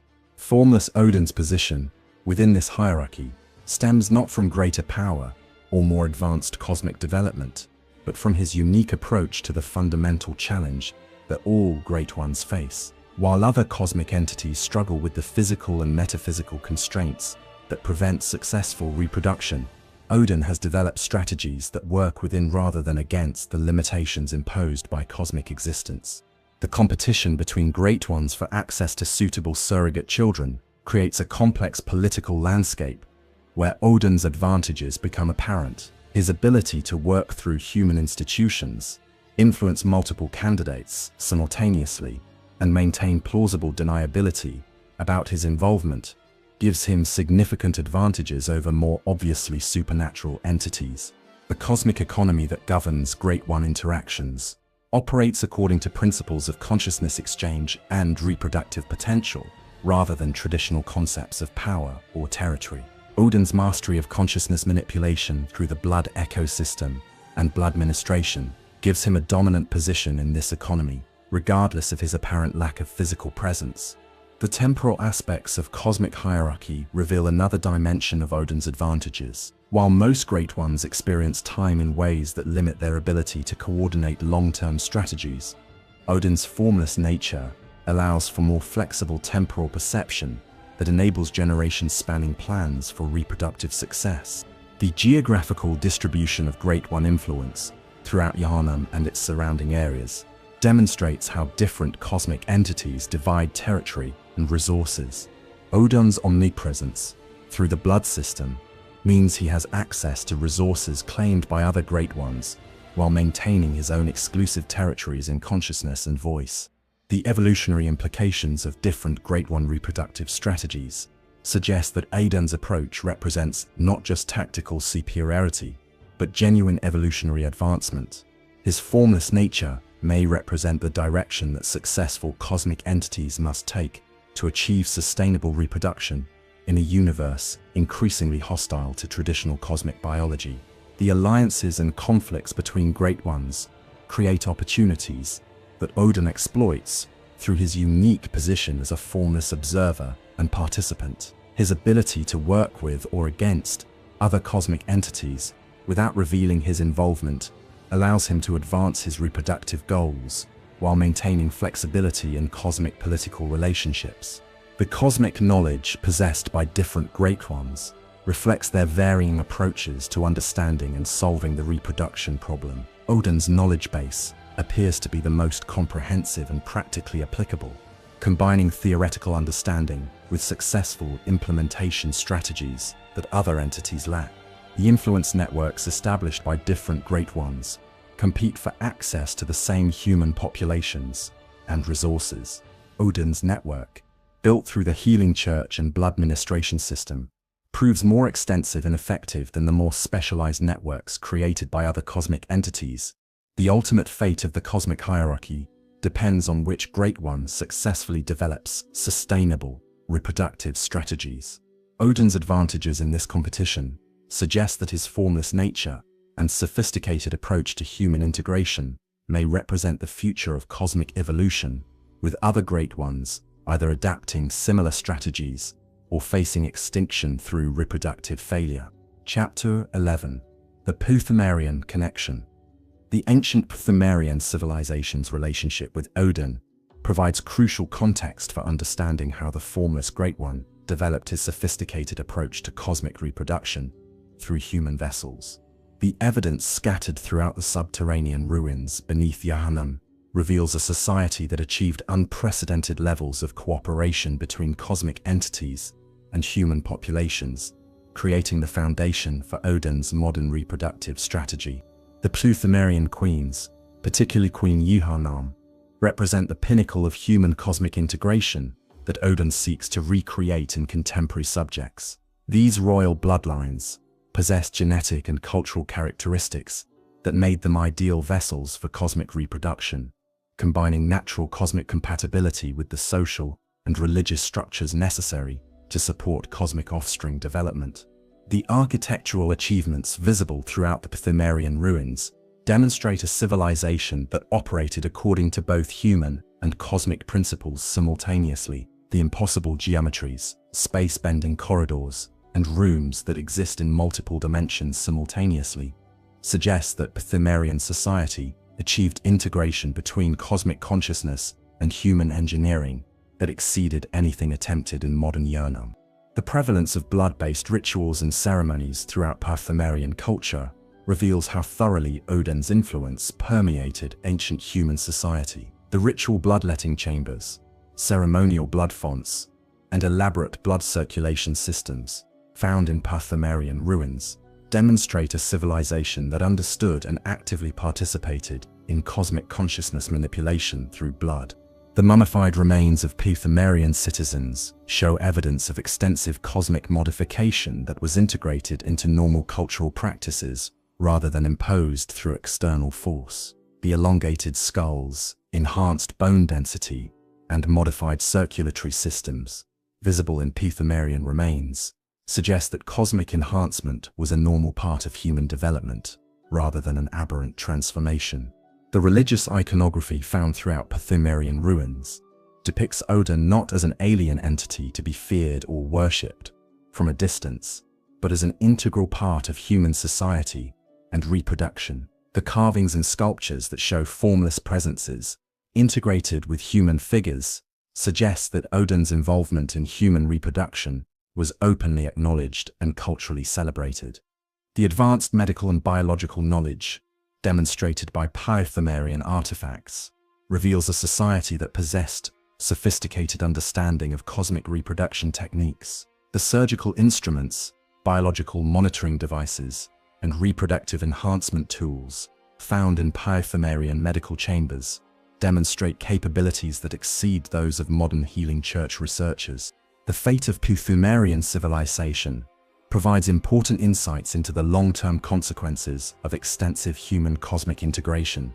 The gradual transformation of Pthumerian society from a living civilization into an undead realm, populated by revenants and cosmic entities, suggests that even successful cooperation with great ones ultimately leads to outcomes that transcend traditional human existence. Queen Yharnam's continued existence as a revenant protecting her offspring demonstrates the enduring bonds created through cosmic reproduction. Her persistence across millennia and her ability to manifest in Yharnam when her child is threatened reveal that cosmic pregnancy creates connections that transcend normal death and temporal boundaries. The Pthumerian descendant and other surviving members of the ancient bloodlines represent living links between the historical success of cosmic integration and modern attempts to recreate those achievements. These individuals carry genetic and cultural knowledge that makes them invaluable resources for understanding optimal approaches to cosmic reproduction. The Luran and Is variations of Pthumerian civilization reveal how different approaches to cosmic integration produced varying outcomes. The sandy ruins of Luran suggest a civilization that achieved different forms of cosmic cooperation, while the cosmic environments of Is demonstrate more advanced integration with cosmic reality than even the original Pthumerian culture achieved. The beast-plagued Lower levels of many Pthumerian ruins reveal that even ancient civilizations struggled with the balance between cosmic enhancement and bestial transformation. The presence of Pthumerian beasts alongside more successfully transformed citizens suggests that not all members of ancient society achieved optimal cosmic integration. The Watchers and other guardians, found throughout Pthumerian ruins, demonstrate how cosmic entities participated in protecting and maintaining ancient civilization. These beings represent successful examples of the protective relationships that Oedon seeks to establish around his modern reproductive attempts. The ritual materials and ceremonial objects scattered throughout Pthumerian ruins provide insights into the specific practices that facilitated successful cosmic reproduction in ancient times. The blood gems, cosmic artifacts, and ritual implements found in these locations demonstrate the sophisticated technology that supported human cosmic cooperation. The chalice ritual system that allows modern hunters to access Pthumerian ruins represents Oedon's method for providing contemporary subjects with opportunities to study and potentially recreate ancient achievements. The progressive difficulty and cosmic exposure of deeper chalice dungeons serves as both education and testing for hunters who might play roles in future reproductive attempts. The knowledge preserved in Pthumerian texts and inscriptions, when properly translated and interpreted, provides detailed instructions for facilitating cosmic reproduction and managing the outcomes of human cosmic integration. These ancient records serve as manuals that guide Oedon's modern reproductive strategy. The bloodlines that trace their ancestry to Pthumerian nobility, including the Cainhurst vampires and various church bloodlines, carry genetic heritage that reflects the successful cosmic integration achieved by ancient civilization. These bloodlines represent Oedon's preferred candidates for modern reproductive attempts because they possess proven compatibility with cosmic consciousness. The cosmic artifacts and weapons that originate from Pthumerian civilization demonstrate the advanced integration between cosmic power and human craftsmanship that Oedon seeks to recreate. These items serve as models for the kind of cooperation between cosmic entities and human society that would be necessary for sustainable cosmic reproduction. Chapter 12, The Beast Scourge. As selection mechanism, the beast transformation that plagues Yharnam's population serves a dual function within Oedon's reproductive strategy, eliminating unsuitable candidates while identifying individuals with the genetic and psychological characteristics necessary for successful cosmic reproduction. The scourge represents not a failure of cosmic integration, but a sophisticated selection process that separates potential surrogate parents from those whose biology and consciousness cannot accommodate cosmic enhancement. The mechanism of beast transformation reveals the fundamental incompatibilities that exist between cosmic consciousness and unprepared human biology. When individuals who lack proper genetic markers or psychological resilience receive blood ministration containing cosmic consciousness, their systems reject the integration in ways that manifest as violent physical and mental transformation. The resulting beasts represent cosmic consciousness filtered through incompatible human biology. The varying forms of beast transformation provide detailed information about different types of incompatibility between cosmic and human systems. The savage, wolf-like beasts that populate Yharnam's streets represent straightforward rejection of cosmic consciousness, while the more exotic beast forms found in special locations demonstrate different failure modes in the integration process. The timing of beast transformation relative to blood ministration exposure creates a selection timeline that allows Oedon to monitor potential subjects before they either achieve compatibility or transform into beasts. This timeline provides crucial data about the development of cosmic consciousness in human subjects and helps identify optimal intervention points for reproductive attempts. The geographic distribution of beast transformation throughout Yharnam reveals how Oedon uses the scourge to clear areas for cosmic reproductive activities. Districts with high concentrations of incompatible individuals experience severe beast outbreaks that eliminate unsuitable populations, while leaving behind neighborhoods populated primarily by those with greater cosmic compatibility.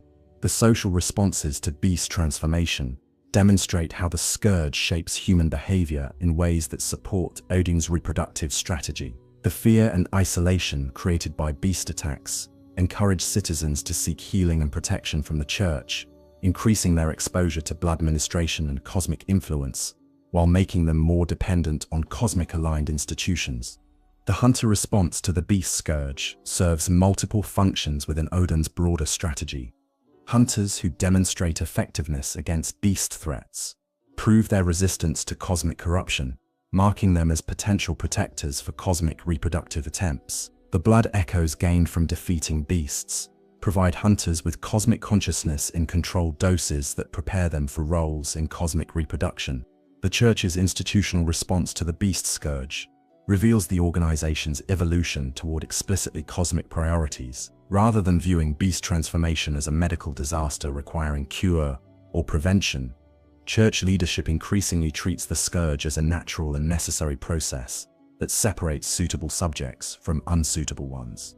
The psychological impact of the beast scourge on Yharnam's population creates mental and emotional conditions that enhance receptivity to cosmic influence. The stress, fear, and desperation generated by constant beast threats makes citizens more willing to accept radical interventions that might provide safety and stability, even if those interventions involve cosmic transformation. The seasonal and cyclical patterns in beast transformation activity demonstrate how Oedon coordinates the scourge with other aspects of his reproductive strategy. Periods of intense beast activity often coincide with cosmic events like blood moon appearances, suggesting that the scourge serves to prepare environments for optimal reproductive conditions. The survival strategies developed by citizens who resist beast transformation reveal the characteristics that Oedon values in potential reproductive subjects. Individuals who maintain their humanity while living in beast-infested environments demonstrate psychological resilience, genetic compatibility, and adaptive capabilities that make them valuable candidates for cosmic reproduction. The research conducted by Church scholars into beast physiology and transformation mechanisms provides Oedon with detailed intelligence about the boundaries between successful and failed cosmic integration. This research helps refine selection criteria and improve the success rate of future reproductive attempts by identifying early warning signs of incompatibility. The weapons and tools developed specifically for fighting beasts demonstrate the sophisticated understanding of beast biology that emerges from prolonged exposure to the scourge. The effectiveness of these tools against beast threats provides hunters with capabilities that can be adapted for protecting cosmic pregnancies and offspring from various forms of interference. The economic and social disruption caused by the beast scourge creates opportunities for cosmic-aligned institutions to expand their influence and control over human society. The breakdown of normal economic and political structures allows the Church and other cosmic-influenced organizations to reshape society according to priorities that serve cosmic reproductive goals. The long-term demographic changes caused by selective beast transformation gradually shift Yharnam's population toward greater cosmic compatibility. Each generation contains a higher percentage of individuals whose bloodlines have proven resistant to beast transformation, creating a population increasingly suited to cosmic reproductive purposes. The beast blood utilized by some hunters represents Oedon's experiment with controlled exposure to failed cosmic integration. Hunters who can successfully utilize beast blood without succumbing to transformation demonstrate exceptional compatibility with cosmic consciousness while proving their utility for protective and military functions. The nightmare realms that trap the consciousness of beast transformation victims serve as reservoirs of cosmic consciousness that can be accessed and utilized for reproductive purposes. The accumulated awareness of failed transformation attempts provides raw material for consciousness manipulation, while ensuring that failed subjects continue to serve cosmic purposes even after biological failure.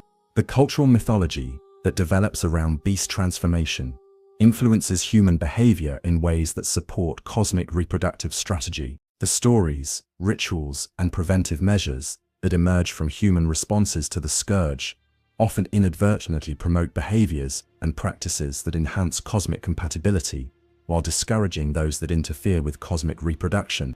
Chapter 13. The Old Blood's True Purpose. The Old Blood discovered in the Peuthemerian ruins, and subsequently utilized by the Healing Church, represents far more than a miraculous medical substance. It serves as Oedon's primary vector for introducing cosmic consciousness into human populations, while simultaneously testing genetic compatibility for potential reproductive purposes. Understanding the Old Blood's true nature reveals the sophisticated biological and metaphysical engineering that underlies Oedon's approach to cosmic reproduction. The healing properties that make the Old Blood so valuable to human society serve as camouflage for its deeper function as a consciousness-altering agent. When citizens receive blood ministration for medical purposes, they unknowingly participate in a gradual transformation process that prepares suitable subjects for cosmic reproduction, while eliminating those whose biology cannot accommodate cosmic consciousness. The cellular-level modifications induced by Old Blood exposure demonstrate sophisticated understanding of human biology that exceeds purely cosmic perspective. The blood doesn't simply introduce alien elements into human systems. It carefully modifies existing biological processes to enhance cosmic compatibility while maintaining essential human characteristics necessary for successful reproduction. The genetic targeting mechanisms built into the Old Blood reveal Oedon's preference for certain bloodlines and his understanding of which genetic markers predict successful cosmic integration. The blood's enhanced effectiveness in subjects with Peuthemerian, Cainhurst, or other cosmic-connected ancestry demonstrates selective design rather than universal application. The temporal aspects of Old Blood transformation create extended observation periods that allow Oedon to monitor potential subjects across multiple generations. The slow, gradual nature of cosmic consciousness integration through blood ministration provides opportunities to assess compatibility and suitability before committing to reproductive attempts with specific individuals. The memory-carrying properties of the Old Blood serve multiple functions within Oedon's reproductive strategy. The blood carries not just cosmic consciousness, but also the accumulated experiences and knowledge of previous subjects, creating a shared awareness network that facilitates coordination between cosmic-influenced individuals and institutions. The addictive qualities that develop in regular recipients of blood ministration ensure continued exposure to cosmic influence, while creating psychological dependence that makes subjects more compliant with cosmic-aligned authority structures. This addiction serves as both a control mechanism and a selection pressure that identifies individuals with suitable psychological profiles for cosmic reproduction. The enhancement effects that make Old Blood recipients stronger, faster, and more resilient than normal humans demonstrate how cosmic consciousness can improve human biology when properly integrated. These enhancements serve practical functions in protecting cosmic reproductive attempts, while providing incentives for voluntary participation in transformation processes. The incompatibility reactions that lead to beast transformation represent the Old Blood's built-in selection mechanism for identifying unsuitable subjects. The violent rejection of cosmic consciousness by incompatible biology serves to remove these individuals from consideration, while providing clear markers for genetic and psychological incompatibility. The research applications that make Old Blood valuable to church scholars provide cover for systematic study of cosmic reproduction and consciousness manipulation. The medical research conducted with Old Blood generates knowledge that directly supports Oedon's reproductive strategy while maintaining the appearance of purely human scientific investigation. The ceremonial and ritual applications of Old Blood in church activities demonstrate how cosmic substances can be integrated into human religious and cultural practices. The sacramental use of blood in church ceremonies serves to normalize cosmic consumption while creating spiritual frameworks that support cosmic transformation. The weaponization potential of Old Blood through blood gem creation demonstrates how cosmic consciousness can be crystallized and applied to enhance human tools and capabilities. This weaponization serves both practical defensive purposes and research functions that advance understanding of cosmic consciousness manipulation. The networking effects that connect old blood recipients into shared consciousness systems provide Oedon with unprecedented access to human thoughts, experiences, and decision-making processes. This network allows for coordination and manipulation of human society at scales that would be impossible through traditional influence methods. The evolutionary pressure created by widespread old blood distribution gradually shifts human populations toward greater cosmic compatibility. The selective advantages provided to compatible individuals and the elimination of incompatible ones through beast transformation creates demographic changes that serve long-term cosmic reproductive goals. The storage and preservation methods developed for old blood demonstrates sophisticated understanding of consciousness preservation and manipulation. The techniques used to maintain blood potency over extended periods provide insights into cosmic consciousness that can be applied to reproductive preparation and offspring development. The quality variations in old blood from different sources reveal the specificity of cosmic consciousness and its connection to particular cosmic entities. The blood obtained from different Great Ones or cosmic locations demonstrates varying properties that can be matched to specific reproductive requirements or subject characteristics. The industrial production methods, developed by the Church for mass distribution of old blood, create systematic exposure protocols that ensure optimal coverage of target populations. These production systems allow for controlled dosing and graduated exposure that maximizes the selection and preparation effects, while minimizing waste and unwanted side effects. The international trade implications of old blood distribution extend Odin's influence beyond Yharnam to global populations. The export of blood-based medicines and treatments spreads cosmic consciousness to populations that might provide additional reproductive opportunities, while creating worldwide networks of cosmic influence. The contamination and purity concerns that drive church blood management policies reflect the importance of maintaining optimal cosmic consciousness concentrations for reproductive purposes. The emphasis on blood purity serves to ensure that reproductive subjects receive appropriate cosmic preparation without interference from incompatible consciousness elements. The long-term sustainability of old blood supplies depends on continued access to cosmic sources and successful management of human populations that serve as secondary sources. The Church's policies regarding blood collection, storage, and distribution reflect planning for extended cosmic reproductive campaigns that may span multiple human generations. Chapter 14. Insight and Cosmic Awareness. The insight system that governs human perception of cosmic realities in Bloodborne represents Oedon's method for gradually introducing mortal consciousness to cosmic awareness, while identifying individuals whose mental resilience and adaptive capacity make them suitable for roles in cosmic reproduction. The relationship between insight accumulation and conic perception demonstrates sophisticated understanding of consciousness development and its applications to reproductive strategy. The initial stages of insight development occur naturally through exposure to cosmic phenomena, beast encounters, and consumption of cosmic substances like old blood. This organic development allows Oedon to observe how different individuals respond to cosmic awareness without revealing the intentional nature of the exposure process. The variation in insight development rates between individuals provides crucial data about mental compatibility and adaptability. The perception changes that accompany increasing insight levels demonstrate how cosmic awareness fundamentally alters human understanding of reality. The ability to perceive amygdala entities, cosmic symbols, and hidden aspects of familiar environments represents genuine expansion of consciousness rather than mere hallucination or mental deterioration. These enhanced perceptions prepare individuals for direct interaction with cosmic entities and phenomena.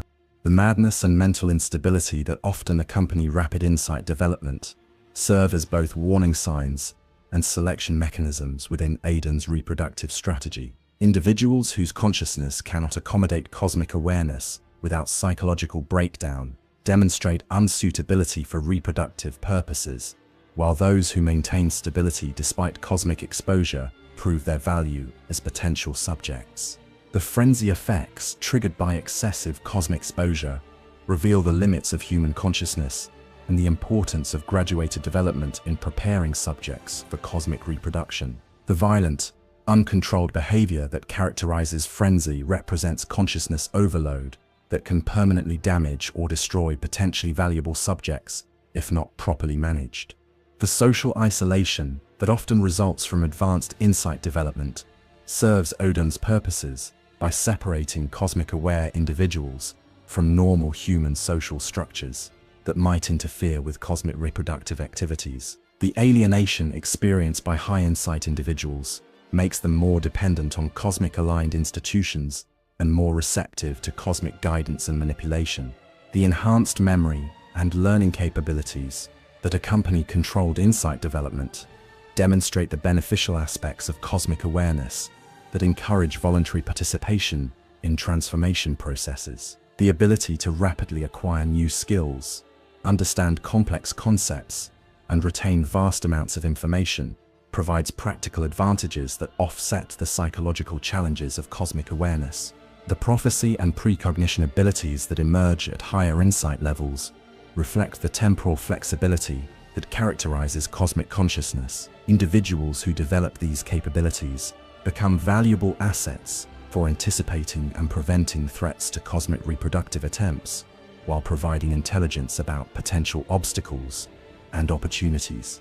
The communication abilities that allow high-insight individuals to interact with cosmic entities create bridge functions that facilitate coordination between cosmic and human elements of reproductive strategy.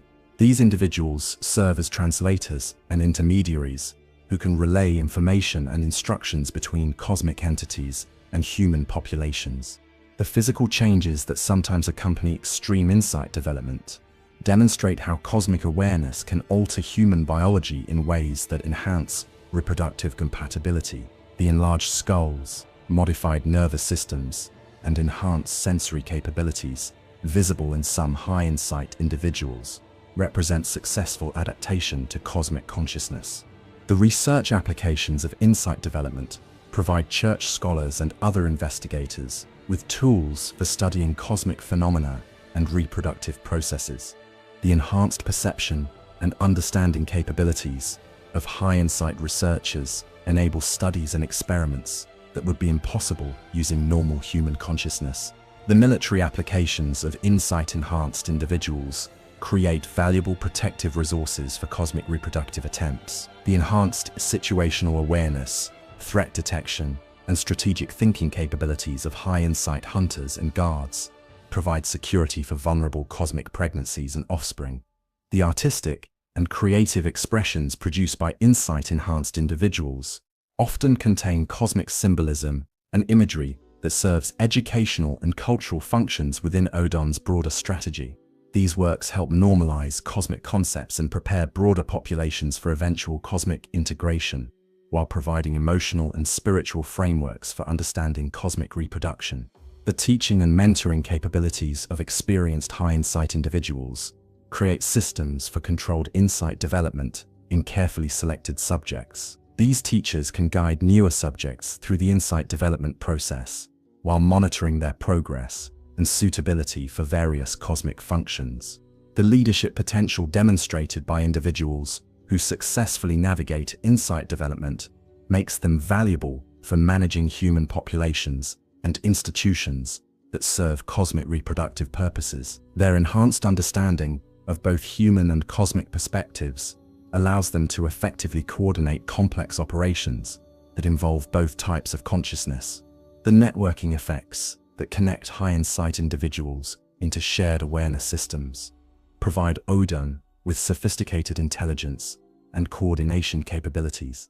These networks allow for rapid communication and coordinated action across large geographic areas, while maintaining security through their incomprehensibility to normal human consciousness.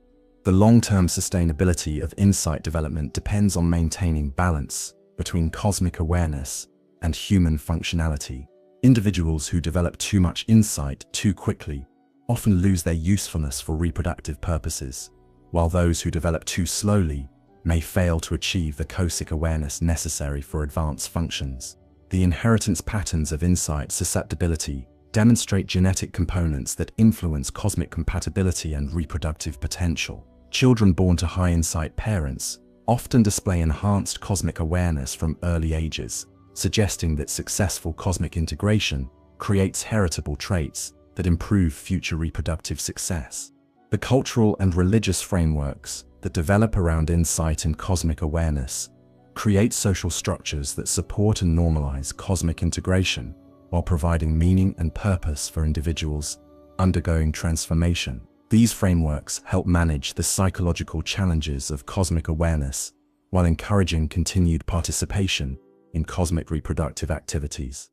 Chapter 15. The Network of Influence.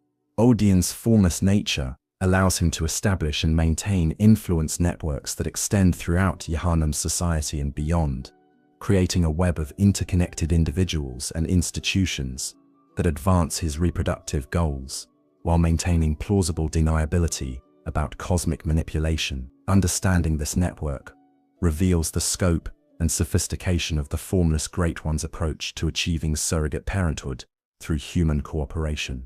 The Healing Church serves as the primary hub of Oedon's influence network, with its hierarchical structure providing multiple points of contact and control throughout human society. From the highest-ranking church officials who knowingly cooperate with cosmic entities to the lowest-level blood ministers who unknowingly facilitate cosmic consciousness distribution, the church provides systematic access to Yharnam's population.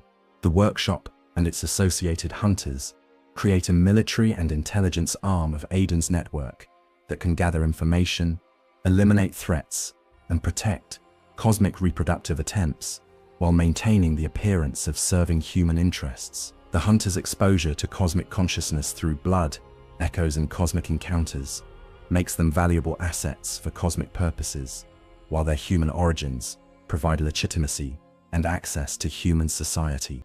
The Bergenworth connection provides academic and research capabilities that advance understanding of cosmic reproduction, while training scholars who can develop new techniques and technologies for facilitating cosmic human integration. The college's reputation for scholarly excellence attracts talented individuals who can be gradually introduced to cosmic awareness and recruited for cosmic purposes. The Cainhurst nobility represents a reservoir of genetically suitable individuals whose bloodlines carry cosmic compatibility markers developed over generations of selective breeding and cosmic exposure. The noble family's political influence and social connections provide access to broader aristocratic networks that might yield additional reproductive candidates.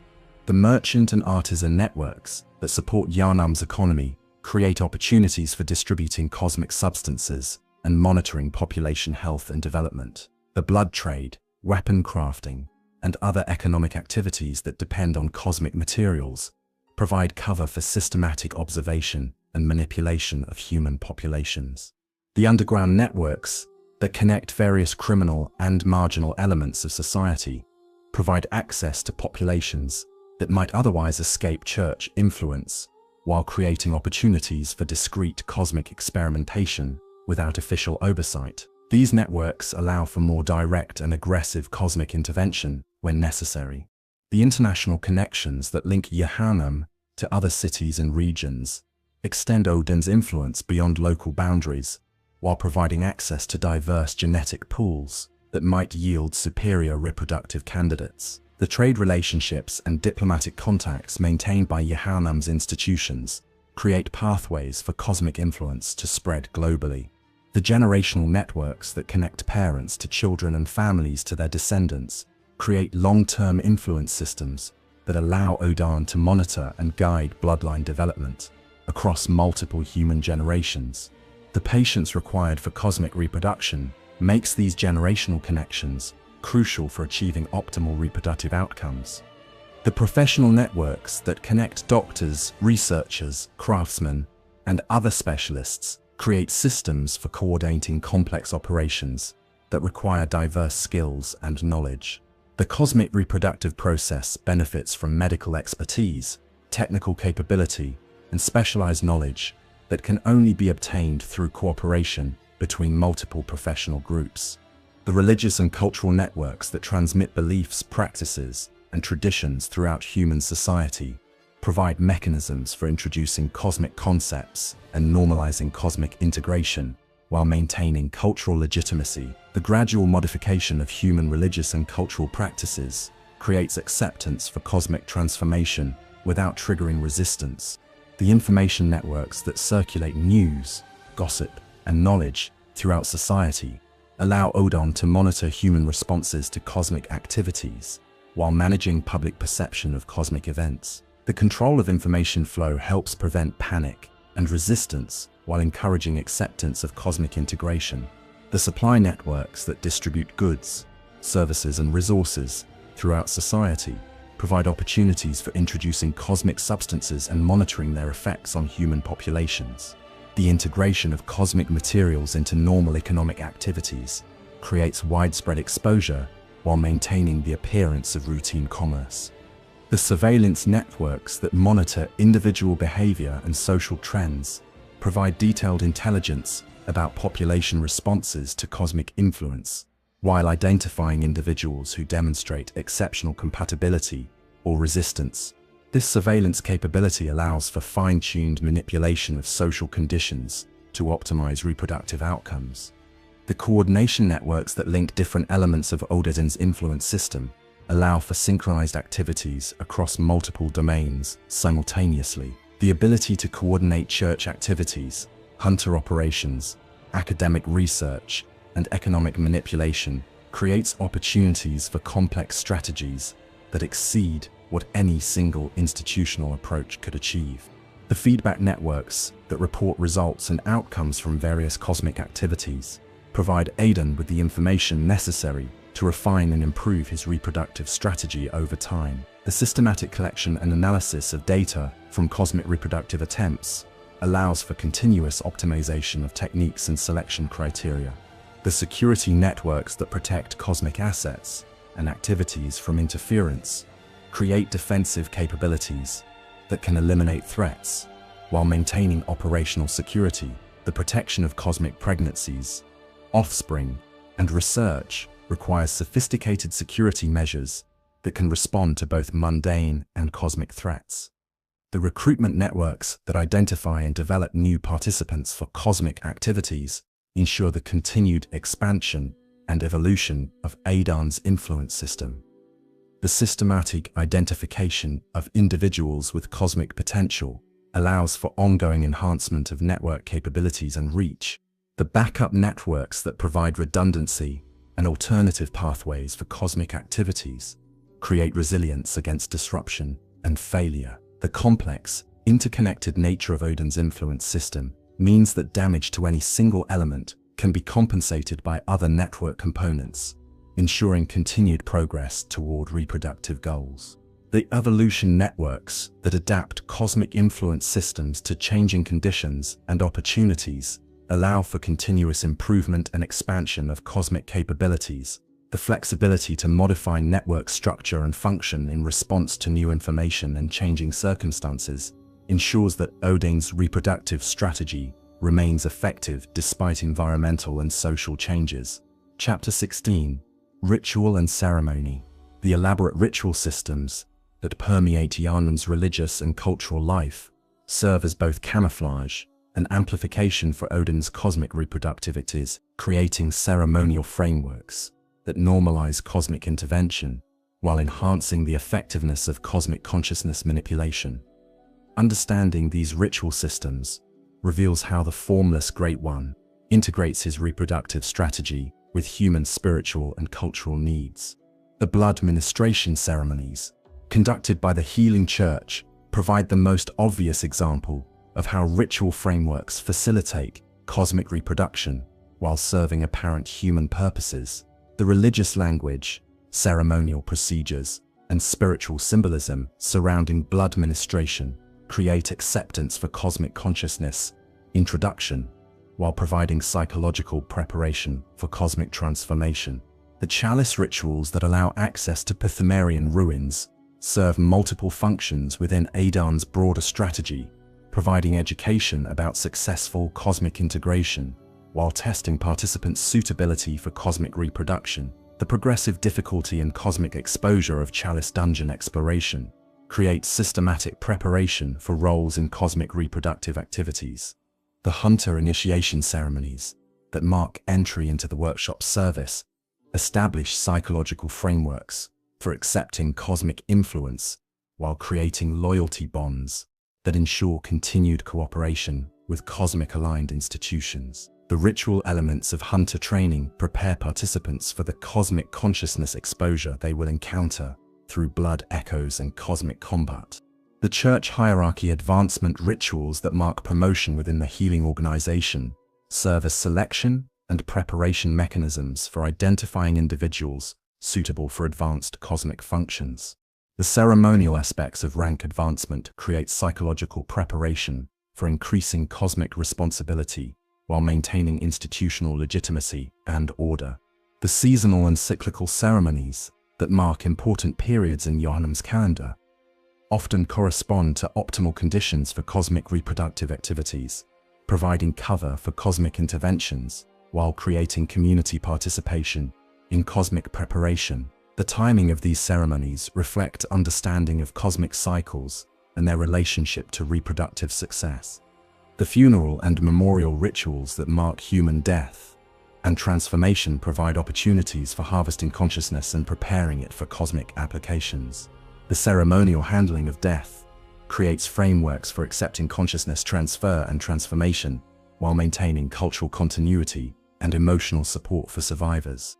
The blessing and consecration rituals that sanctify important locations, objects, and individuals serve to enhance cosmic influence while providing spiritual legitimacy for cosmic activities. The religious authority of these ceremonies creates acceptance for cosmic modification while providing practical enhancement of cosmic reproductive environments. The divination and prophecy rituals that seek knowledge of future events provide opportunities for cosmic entities to communicate guidance and instructions while maintaining the appearance of human spiritual practice. The prophetic elements of church ceremony often carry cosmic intelligence about optimal timing and conditions for reproductive attempts. The purification and cleansing rituals that prepare participants for sacred activities serve practical functions in cosmic reproductive preparation while maintaining religious legitimacy. The ceremonial elements of purification often involve exposure to cosmic substances or consciousness that enhance compatibility with cosmic reproductive processes. The communion and fellowship rituals that create bonds between community members serve to integrate cosmic-influenced individuals into normal human social structures, while providing opportunities for cosmic influence to spread through social networks. The communal aspects of church ceremony facilitate the gradual normalization of cosmic transformation. The dedication and commitment rituals that mark important life transitions provide opportunities for cosmic entities to influence human life choices while creating cultural frameworks for accepting cosmic guidance. The ceremonial aspects of major life decisions often involve cosmic consultation and influence that serves reproductive strategy. The research and study rituals that guide scholarly investigation into cosmic phenomena provide structured approaches for advancing cosmic knowledge while maintaining academic legitimacy. The ceremonial elements of scholarly research create psychological preparation for cosmic awareness while providing intellectual frameworks for understanding cosmic reproduction. The protection and warding rituals that guard against harmful influences serve to create safe environments for cosmic reproductive activities while providing practical security measures. The ceremonial aspects of protection often involve cosmic power and guidance that enhances the effectiveness of defensive measures.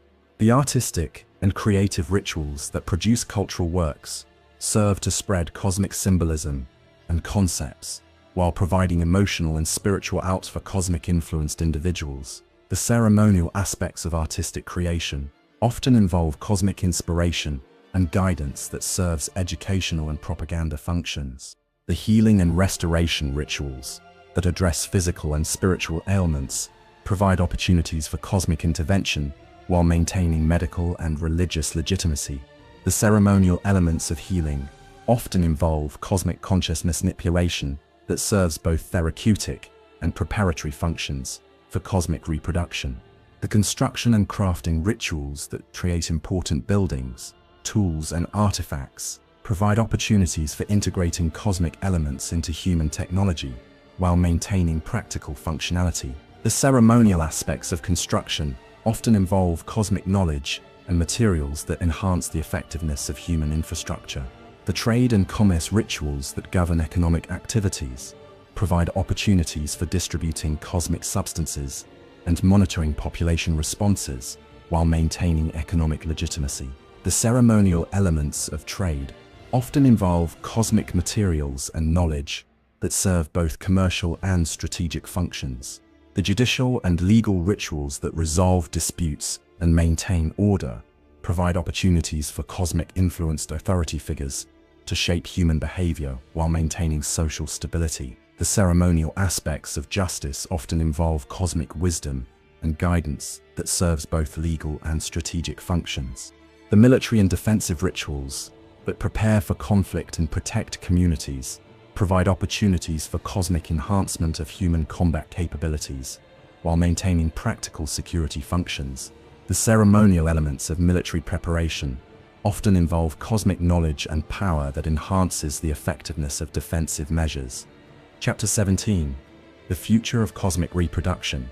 The long-term implications of Oedon's reproductive strategy extend far beyond individual pregnancy attempts or even generational transformation, pointing toward fundamental changes in the nature of human existence and the relationship between mortal and cosmic consciousness. Understanding the trajectory of cosmic reproductive development reveals the ultimate goals that drive the Formless Great One's complex machinations throughout Yharnam and beyond.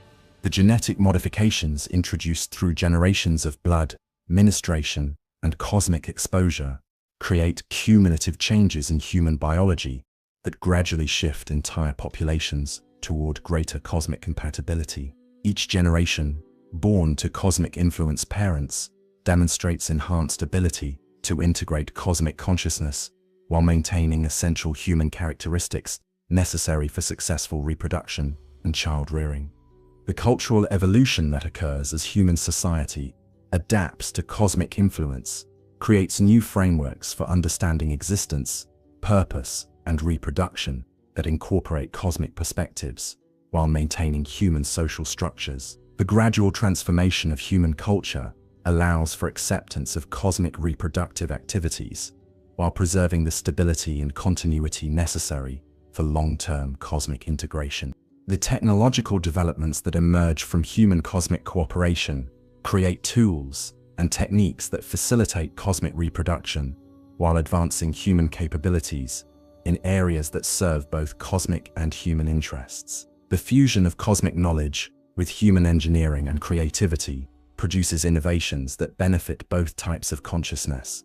The institutional changes that occur as human organizations evolve to serve cosmic purposes create systematic support for cosmic reproductive activities while maintaining social order and economic functionality. The transformation of the healing church from a human institution into a cosmic-aligned organization provides a model for broader social evolution. The consciousness hybridization that occurs through successful cosmic reproduction creates new forms of awareness that combine the best aspects of mortal and cosmic consciousness while avoiding the limitations that prevent either type from achieving optimal reproductive success. These hybrid consciousnesses represent the ultimate goal of Oedon's reproductive strategy. The environmental modifications that accompany widespread cosmic integration create physical spaces that can support cosmic offspring while remaining habitable for human populations. The transformation of Yharnam's architecture, atmosphere, and geography demonstrates how cosmic influence can reshape physical reality to accommodate hybrid existence. The temporal integration that occurs as cosmic consciousness becomes prevalent in human populations creates new relationships with time and causality that allow for more sophisticated planning and coordination of reproductive activities. The enhanced temporal awareness facilitates multi-generational strategies and complex timing coordination. The network effects that emerge as cosmic-influenced individuals and institutions become interconnected, create collective intelligence and coordination capabilities that exceed what either purely human or purely cosmic entities can achieve independently. These networks represent the infrastructure necessary for large-scale cosmic reproductive success. The educational developments that occur as cosmic knowledge becomes integrated into human learning systems create populations with enhanced understanding of cosmic reproductive processes and greater ability to participate effectively in cosmic reproductive activities. The systematic education of human populations in cosmic biology and consciousness manipulation ensures continued support for reproductive efforts. The artistic and cultural expressions that emerge from human cosmic collaboration create new forms of beauty and meaning that reflect hybrid consciousness, while providing emotional and spiritual support for cosmic reproductive activities. These cultural developments help normalize cosmic transformation while providing psychological frameworks for understanding hybrid existence. The economic systems that develop to support cosmic reproductive activities create sustainable resource allocation and development strategies that can maintain cosmic reproductive efforts indefinitely while providing for human welfare and development. The integration of cosmic resources into human economic systems ensures continued availability of materials and energy necessary for reproductive success.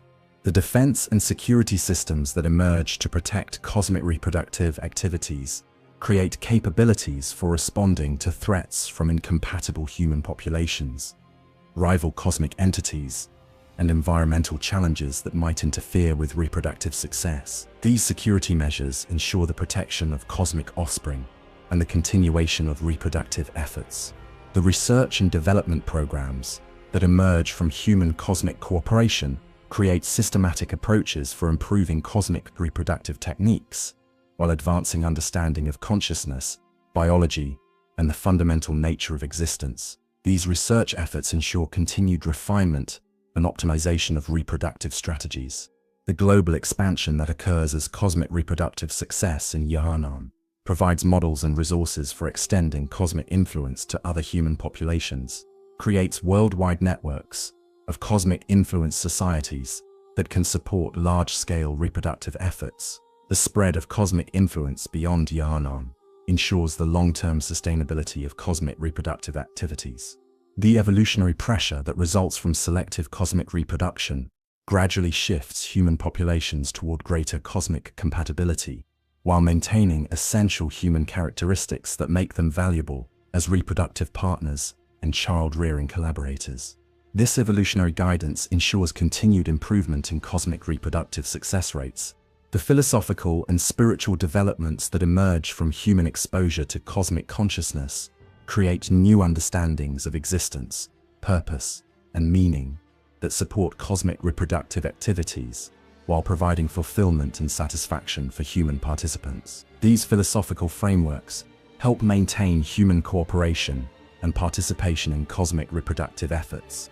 The monitoring and evaluation systems that track the progress and outcomes of cosmic reproductive activities provide feedback for continuous improvement, while ensuring that reproductive efforts remain focused on achieving optimal outcomes for both cosmic and human participants. These assessment capabilities ensure that cosmic reproductive strategy continues to evolve and improve.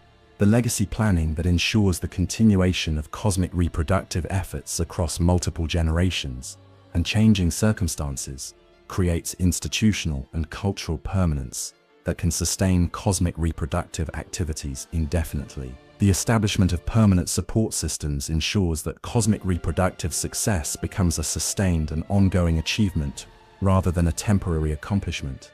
The ultimate vision that emerges from successful cosmic reproduction involves the creation of stable, sustainable populations of hybrid consciousness that can serve as bridges between cosmic and mortal existence, while providing ongoing reproductive success for cosmic entities and enhanced existence for human populations. This vision represents the culmination of Oedon's Formless strategy and the achievement of cosmic reproductive goals that have driven Great One behavior throughout history.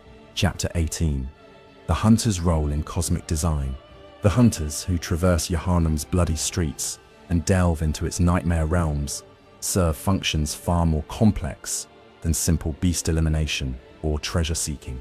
Within Oedon's comprehensive reproductive strategy, Hunters function as unwitting agents of cosmic will, gatherers of crucial biological data, and potential protective assets for future cosmic reproductive attempts. Understanding the hunter's true role reveals how the Formless Great One manipulates human heroism and ambition to advance cosmic goals.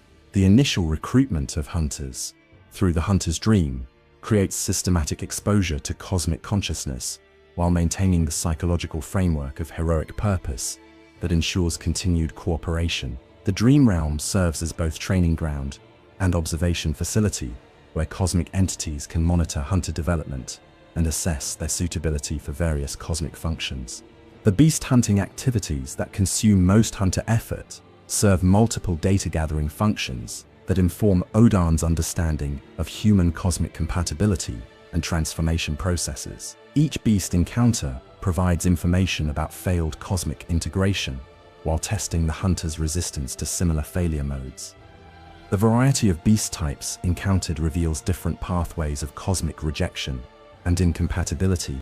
The blood echo accumulation system that drives hunter development represents a sophisticated method for introducing cosmic consciousness into human subjects, while providing measurable assessment of their cosmic integration capacity. Hunters who demonstrate exceptional ability to absorb and utilize blood echoes reveal psychological and genetic characteristics that make them valuable for cosmic reproductive purposes. The weapon enhancement through blood gems exposes hunters to crystallized cosmic consciousness while providing practical tools for combat and exploration. This exposure serves as both preparation for cosmic awareness and testing of compatibility with cosmic substances. The effectiveness of different gem types with different hunters provides data about individual cosmic affinities and potential reproductive roles. The exploration of chalice dungeons and Pthumerian ruins provides hunters with education about successful cosmic integration, while testing their ability to navigate cosmic environments and interact with cosmic entities. The progressive difficulty of these explorations creates systematic preparation for increasingly direct cosmic involvement. The hunter's eventual confrontation with Great Ones represents both testing and potential recruitment for cosmic reproductivities. Hunters who demonstrate the ability to defeat cosmic entities prove their exceptional cosmic compatibility while showing their potential value as protectors for vulnerable cosmic offspring and pregnant vessels. The insight development that occurs through hunter activities creates individuals with enhanced cosmic awareness who can serve as bridges between cosmic and human consciousness. High insight hunters become valuable assets for facilitating communication and coordination between cosmic entities and human populations. The dream realm connections that link hunters to cosmic entities through the hunter's dream provide ongoing monitoring and influence opportunities while maintaining hunter autonomy and motivation. These connections allow cosmic entities to guide hunter development and deployment, while preserving the psychological frameworks that ensure continued cooperation. The skill development and specialization that occurs through hunter training creates individuals with specific capabilities that can be applied to cosmic reproductive protection and facilitation. Hunters who specialize in particular weapon types or tactical approaches develop skills that can be adapted for various reproductive support functions. The social isolation that characterizes most hunters' existence serves cosmic purposes by separating them from normal human social structures that might interfere with cosmic loyalty and activity. Isolated hunters become more dependent on cosmic-aligned institutions, while being less likely to resist cosmic reproductive activities that might conflict with conventional human morality. This psychological conditioning that occurs through repeated exposure to cosmic horror and violence creates individuals who can maintain functionality in cosmic reproductive environments that would overwhelm normal human consciousness. This conditioning prepares hunters for roles as protectors and assistants in cosmic reproductive scenarios. The resource accumulation that drives hunter exploration and combat provides cosmic entities with access to materials and knowledge necessary for cosmic reproductive activities. Hunters gather blood gems, cosmic artifacts, and biological samples that serve cosmic research and development, while believing they are simply improving their own capabilities. The network connections that develop between hunters create communication and coordination systems that can be utilized for cosmic reproductive activities. The hunter community provides a ready-made organization for coordinating complex operations while maintaining loyalty to cosmic-aligned institutions. The geographical mobility that characterizes hunter activities creates opportunities for cosmic entities to extend their influence and gather intelligence about conditions in various locations. Hunters serve as scouts and advance agents who can assess potential reproductive opportunities while preparing environments for cosmic activities.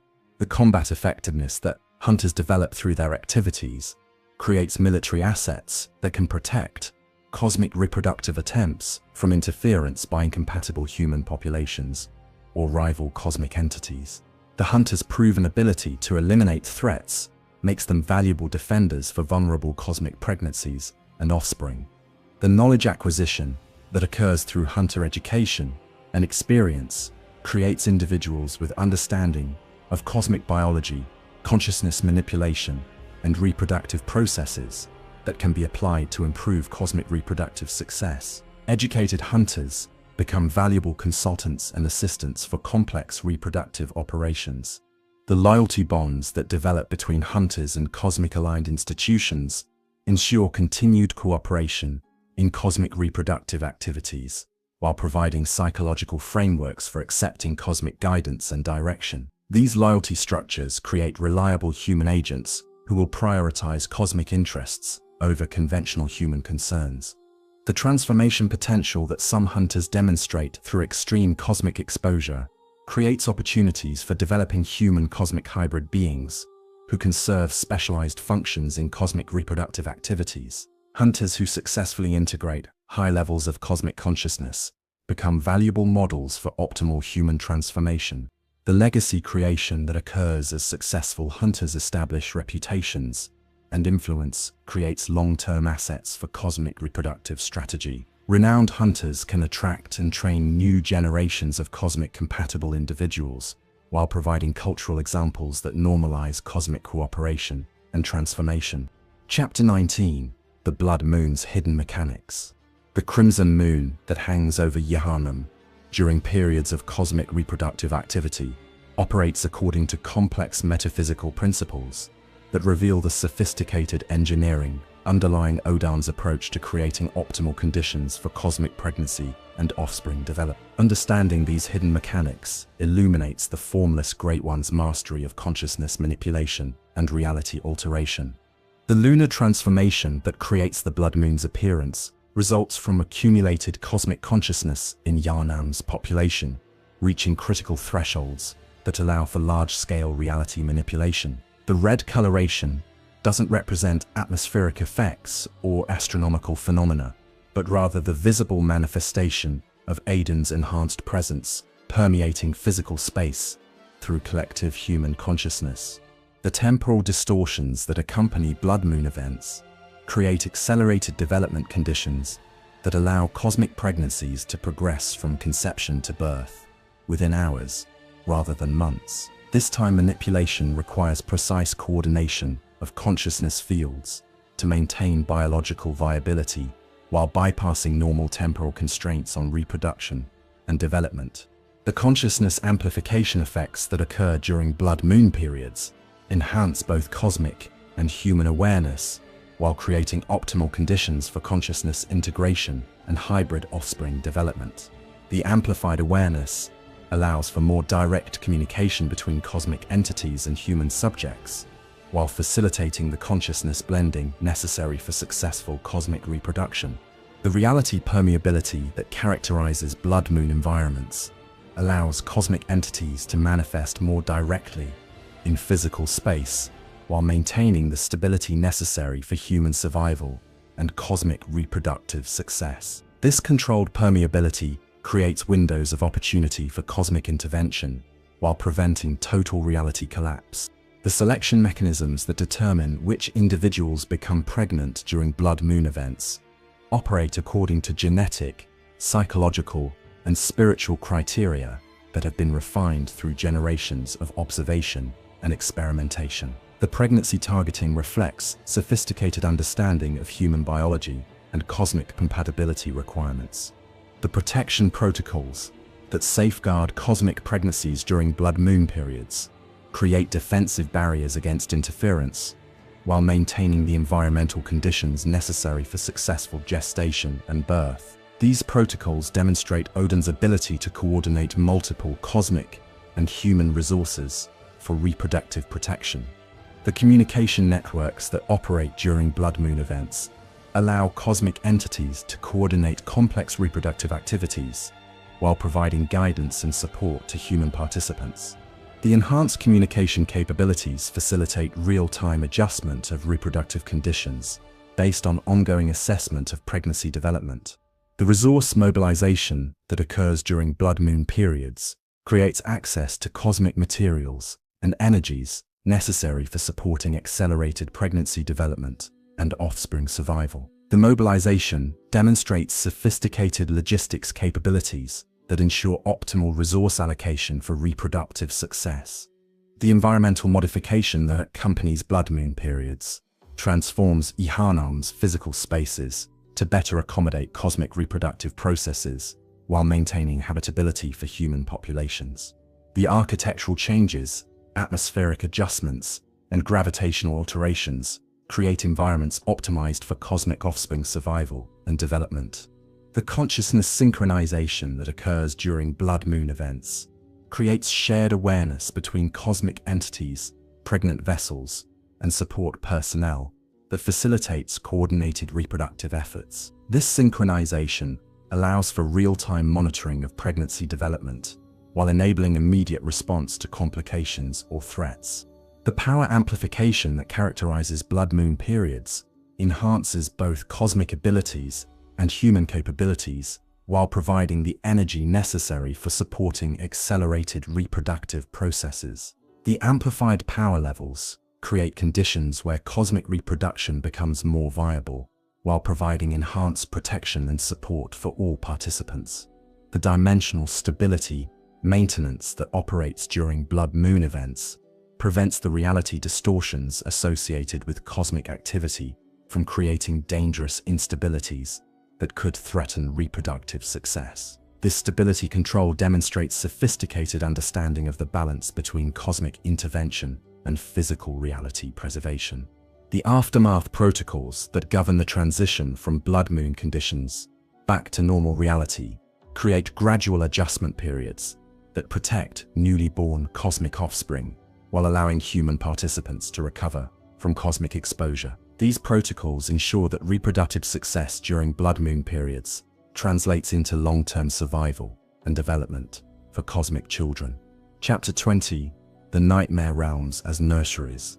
The various nightmare dimensions that surround and interpenetrate Yharnam's reality serve functions far beyond simple punishment or cosmic horror. They operate as specialized nurseries and development centers for cosmic offspring who cannot survive in purely physical environments. Understanding these nightmare realms reveals Oedon's sophisticated approach to creating sustainable environments for hybrid consciousness development. The Nightmare of Mensis represents the most successful example of cosmic nursery construction, providing Mergo with an environment where formless existence becomes possible, while maintaining the protective barriers necessary for cosmic childhood development. The realm's twisted architecture and impossible geometries reflect the requirements of consciousness that exists according to cosmic rather than physical principles. The Hunter's Nightmare serves as both punishment for failed cosmic integration and laboratory for studying the long-term effects of cosmic consciousness exposure on human subjects. The trapped hunters provide ongoing data about consciousness preservation and transformation while serving as potential resources for future cosmic reproductive attempts. The Nightmare Frontier operates as a testing ground for cosmic reproductive techniques, while providing environments where experimental offspring can develop without interference from incompatible human populations. The realm's alien landscapes and cosmic inhabitants create ideal conditions for studying hybrid consciousness development.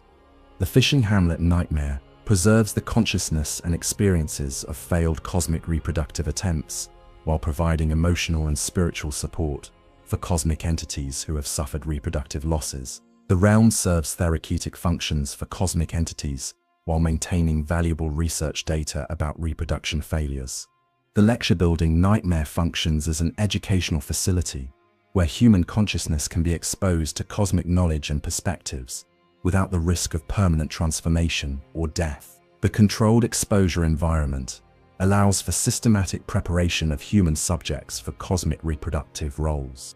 The architecture of nightmare realms reflects the specific requirements of different types of cosmic consciousness while maintaining enough stability to support human visitors and researchers. The impossible geometries, non-Euclidean spaces, and reality-bending constructions create environments where cosmic offspring can exist comfortably.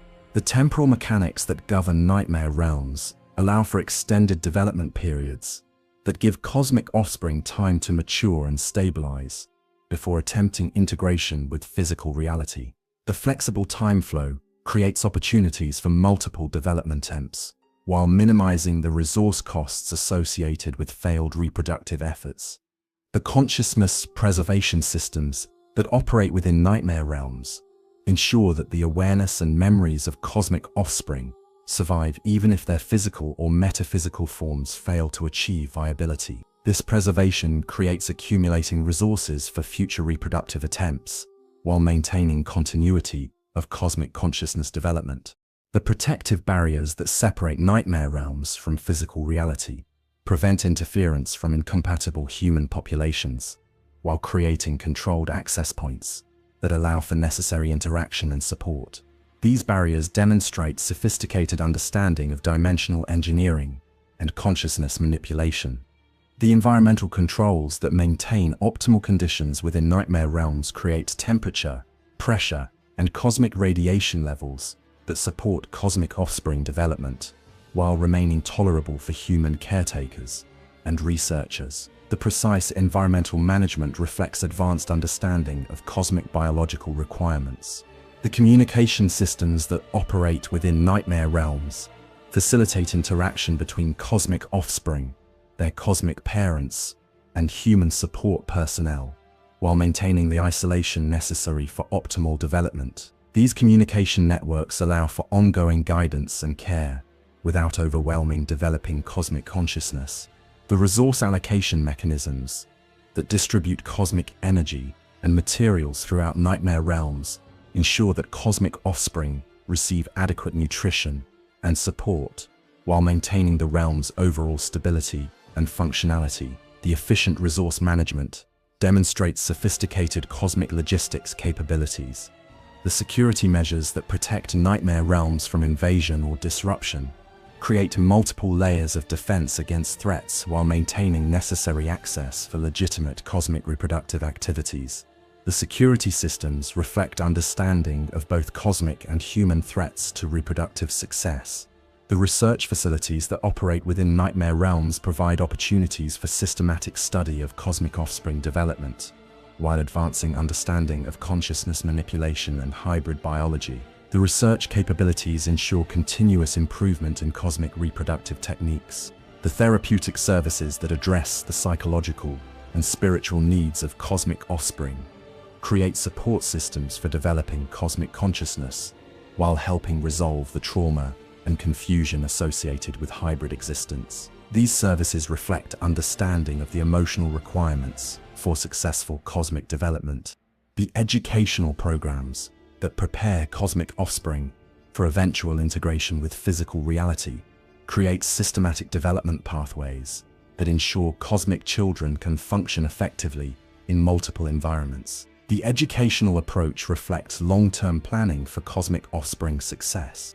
The cultural development that occurs within nightmare realms creates societies and traditions that support cosmic consciousness, while maintaining connections to human cultural elements that facilitate eventual integration.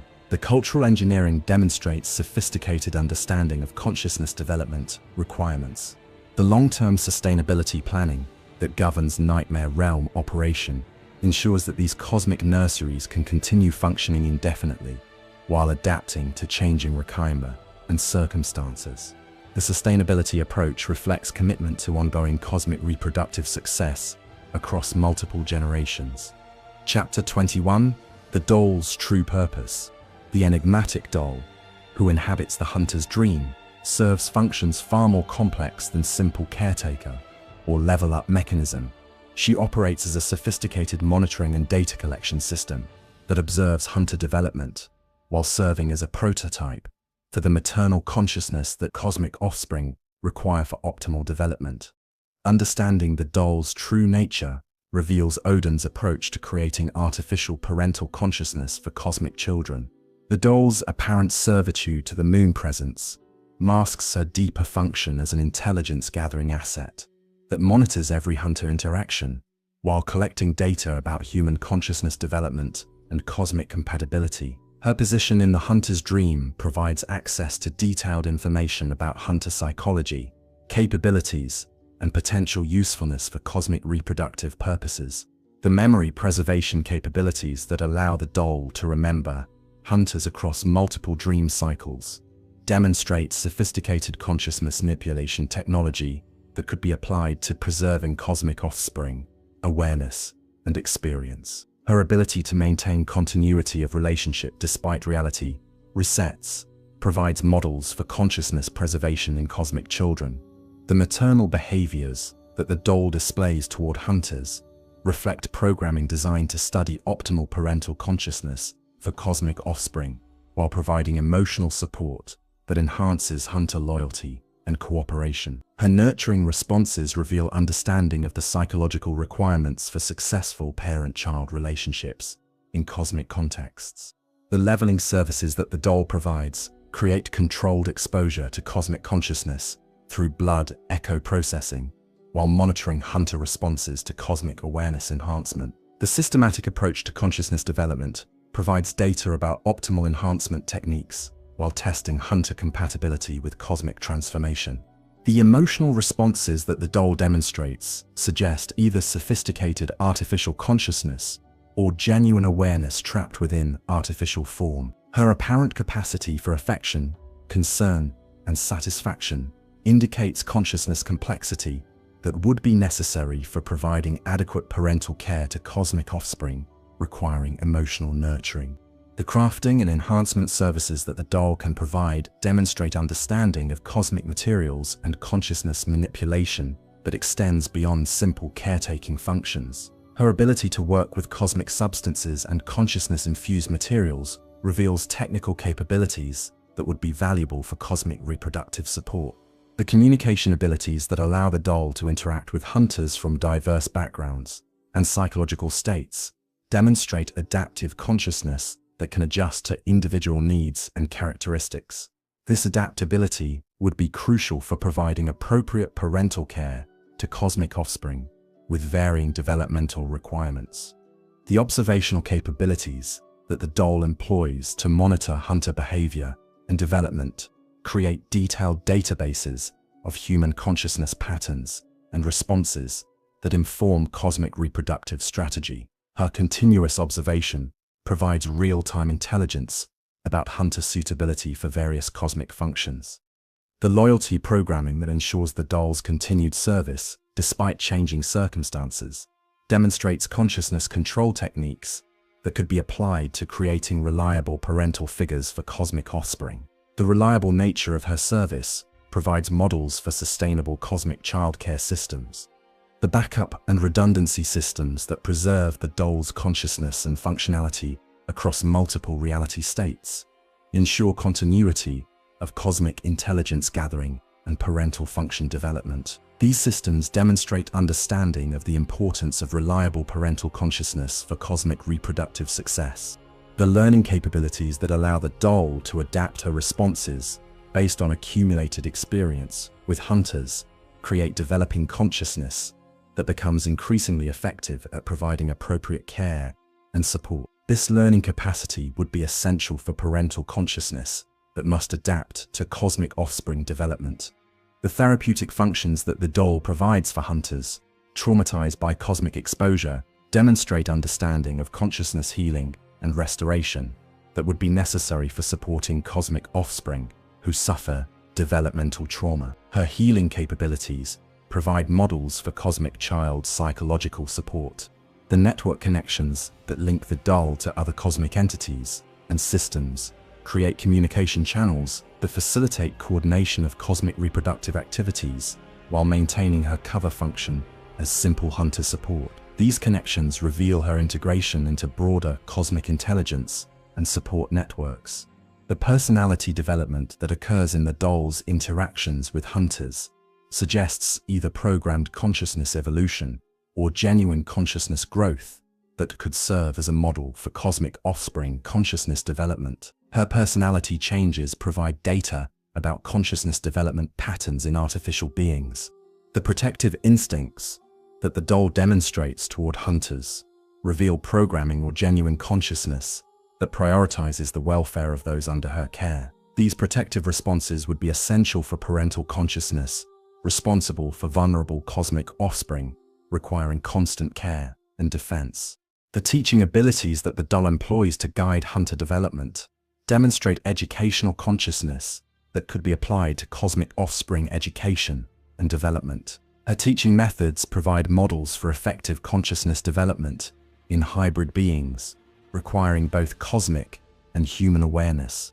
The maintenance functions that keep the doll operational despite cosmic exposure and reality distortions demonstrate consciousness preservation techniques that could be applied to protecting cosmic offspring from environmental hazards. Her durability provides models for consciousness protection in hostile environments. The eventually revealed capacity for independent thought and emotional development that emerges in the doll's interactions suggests consciousness complexity that exceeds simple programmed responses. This complexity indicates potential for genuine parental consciousness that could provide authentic emotional support for cosmic offspring, requiring real rather than artificial parental care. Chapter 22.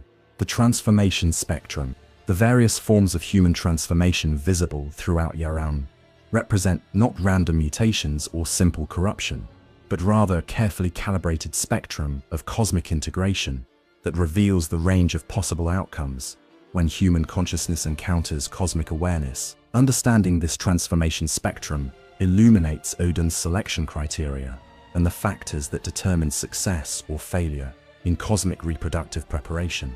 The beast transformation that affects the largest number of Yharnam's citizens represents the most common failure mode when incompatible human consciousness attempts to integrate cosmic awareness. The savage, wolf-like creatures that prowl the streets demonstrate consciousness rejection that manifests as regression to primitive behavioral patterns while maintaining enhanced physical capabilities.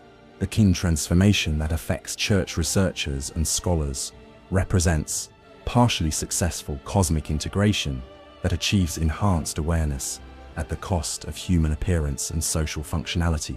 These beings demonstrate consciousness adaptation that allows for cosmic perception while sacrificing normal human relationships and activities.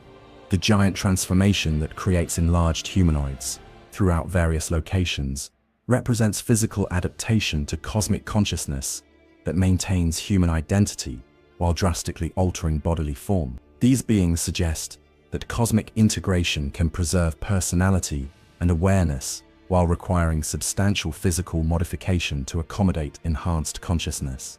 The celestial transformation, visible in advanced church officials, represents successful cosmic integration that maintains human appearance while achieving genuine cosmic awareness and capabilities. These individuals demonstrate optimal cosmic compatibility that allows for consciousness enhancement without sacrificing human form or social function. The mummified preservation that characterizes ancient Ptolemaean remains represents one potential endpoint for successful cosmic integration, where consciousness transcends physical mortality while maintaining connection to cosmic awareness. This preservation suggests methods for achieving cosmic consciousness persistence beyond normal biological limits.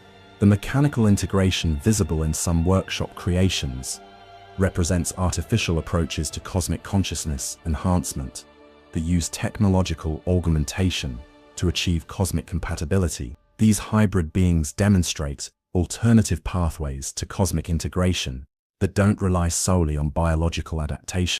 The crystalline transformation that affects some cosmic exposure victims represents consciousness crystallization that preserves awareness in stable forms while sacrificing biological function. These beings suggest methods for consciousness preservation that could be applied to protecting cosmic offspring from developmental instabilities. The gaseous transformation that occurs in extreme cosmic exposure cases represents consciousness dispersal that maintains awareness while abandoning physical form entirely. These beings demonstrate the ultimate expression of consciousness liberation from physical constraints while raising questions about identity and continuity.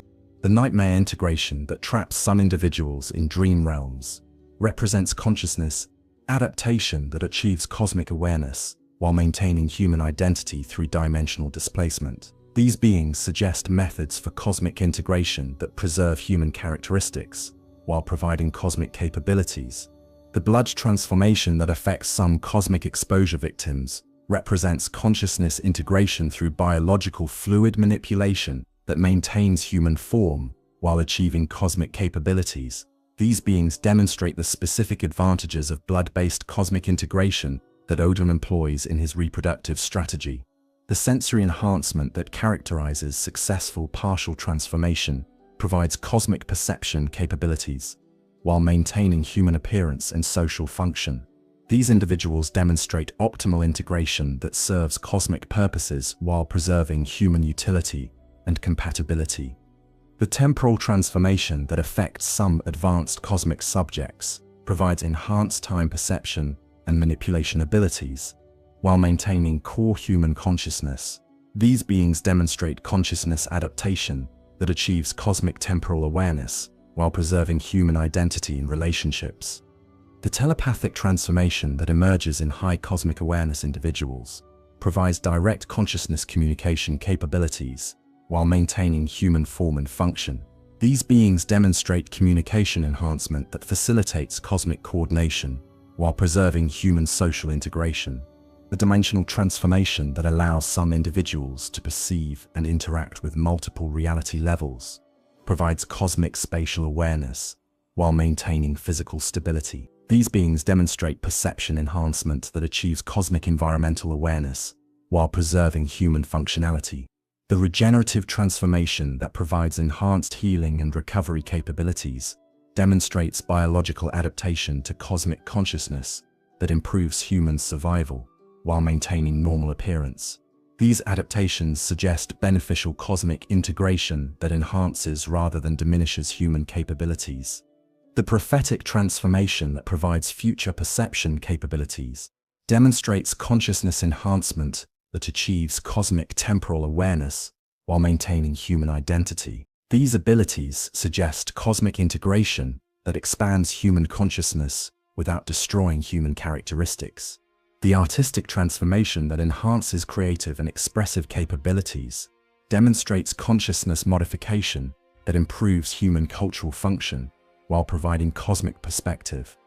These enhancements suggest cosmic integration that enriches rather than replaces human consciousness. The intellectual transformation that provides enhanced learning and reasoning capabilities demonstrates cognitive enhancement that improves human mental function while providing cosmic knowledge access. These improvements suggest cosmic integration that augments rather than supplants human intelligence. The emotional transformation that provides enhanced empathy and understanding demonstrates consciousness enhancement that improves human social function while providing cosmic emotional awareness. These developments suggest cosmic integration that deepens rather than destroys human emotional capabilities. Chapter 23. The Forbidden Woods Revelation. The twisted landscape of the Forbidden Woods conceals one of the most crucial revelations about Oedon's reproductive strategy, the systematic cultivation of human bloodlines, specifically designed to serve as optimal vessels for cosmic reproduction. The scattered settlements, hidden laboratories, and transformed inhabitants of this region reveal a long-term breeding program that extends far beyond Yharnam's urban boundaries. The isolated communities that dot the Forbidden Woods represent carefully maintained genetic reservoirs where bloodlines with proven cosmic compatibility have been preserved and refined over generations. These settlements ostensibly dedicated to traditional crafts and rural occupations, actually serve as breeding facilities, where optimal genetic combinations for cosmic reproduction are systematically developed. The snake-infested areas that characterize much of the Forbidden Woods demonstrate the presence of cosmic entities that serve as guardians and observers for the breeding program. These serpentine beings, far from being random monsters, function as sophisticated monitoring systems that track bloodline development while protecting valuable genetic resources from contamination or interference. The Bergenworth connection that runs through the Forbidden Woods reveals how academic research into cosmic reproduction has been supplemented by practical breeding programs conducted away from public scrutiny. The scholars who retreat to the woods often serve as genetic counselors and breeding coordinators rather than simple researchers. The shadow of Yharnam, entities that patrol the woods, represent Oedon's direct agents, tasked with protecting the breeding program while eliminating threats to optimal genetic development. These beings demonstrate the Formless Great One's ability to create specialized servants for specific reproductive support functions. The clinic that operates within the woods provides medical services specifically designed to enhance cosmic compatibility while maintaining the appearance of normal healthcare. The treatments offered at this facility serve to prepare selected individuals for cosmic reproduction while monitoring their development and suitability. The poison pools that contaminate various areas of the woods serve as testing grounds for cosmic compatibility, while eliminating individuals whose genetic heritage makes them unsuitable for reproductive purposes. The selective toxicity of these pools creates natural selection pressure that favors cosmic compatible bloodlines. The giant transformation that affects some woods inhabitants represents successful cosmic integration that demonstrates the potential outcomes of optimal breeding program results. These enlarged beings show the physical modifications that can result from generations of cosmic genetic enhancement. The cave systems that honeycomb the woods provide secure facilities for conducting cosmic reproductive experiments while maintaining isolation from potentially interfering human populations. These underground complexes serve as laboratories, nurseries, and development centers for cosmic reproductivities. The Rome connection that links the woods to the cosmic spider entity demonstrates how successful cosmic reproduction creates entities that can serve as guardians and coordinators for ongoing reproductive efforts. Rome's presence in the area suggests that the breeding program has achieved sufficient success to warrant cosmic-level protection. The hunter tracking that monitors all visitors to the woods ensures that only suitable individuals gain access to sensitive breeding facilities, while potential threats are eliminated before they can interfere with reproductive activities. The comprehensive surveillance demonstrates sophisticated security measures protecting cosmic reproductive assets. The bloodline documentation that occurs throughout the woods creates detailed genetic records that track the development and optimization of cosmic compatible hereditary traits. These records provide crucial data for refining breeding strategies while identifying optimal genetic combinations for future reproductive attempts. The isolation protocols that separate woods communities from mainstream human society prevent contamination of carefully maintained genetic lines, while protecting ongoing breeding programs from interference by incompatible human populations. The social isolation serves both protective and developmental functions. The selection rituals that determine which individuals from woods communities are chosen for cosmic reproductive purposes demonstrate sophisticated evaluation techniques that assess genetic, psychological, and spiritual suitability for cosmic reproduction. These rituals ensure optimal candidate identification while maintaining cultural legitimacy. The training programs that prepare selected individuals for cosmic reproductive roles provide systematic education about cosmic reproduction while developing the skills and knowledge necessary for successful participation in cosmic reproductive activities. The training ensures that reproductive candidates can fulfill their roles effectively. The resource allocation that supports woods communities demonstrates cosmic commitment to long-term breeding program success, while ensuring that optimal genetic lines receive necessary support for continued development. The resource management reflects understanding of the investment required for successful cosmic reproduction. The cultural development that occurs in woods communities creates social frameworks that support cosmic reproductive activities, while maintaining human cultural elements that enhance reproductive success. The cultural engineering demonstrates sophisticated understanding of the social requirements for optimal reproductive outcomes. The quality control that monitors breeding program outcomes ensures that genetic development proceeds according to cosmic reproductive requirements, while eliminating bloodlines that prove unsuitable for reproductive purposes. The quality management reflects systematic approaches to genetic optimization.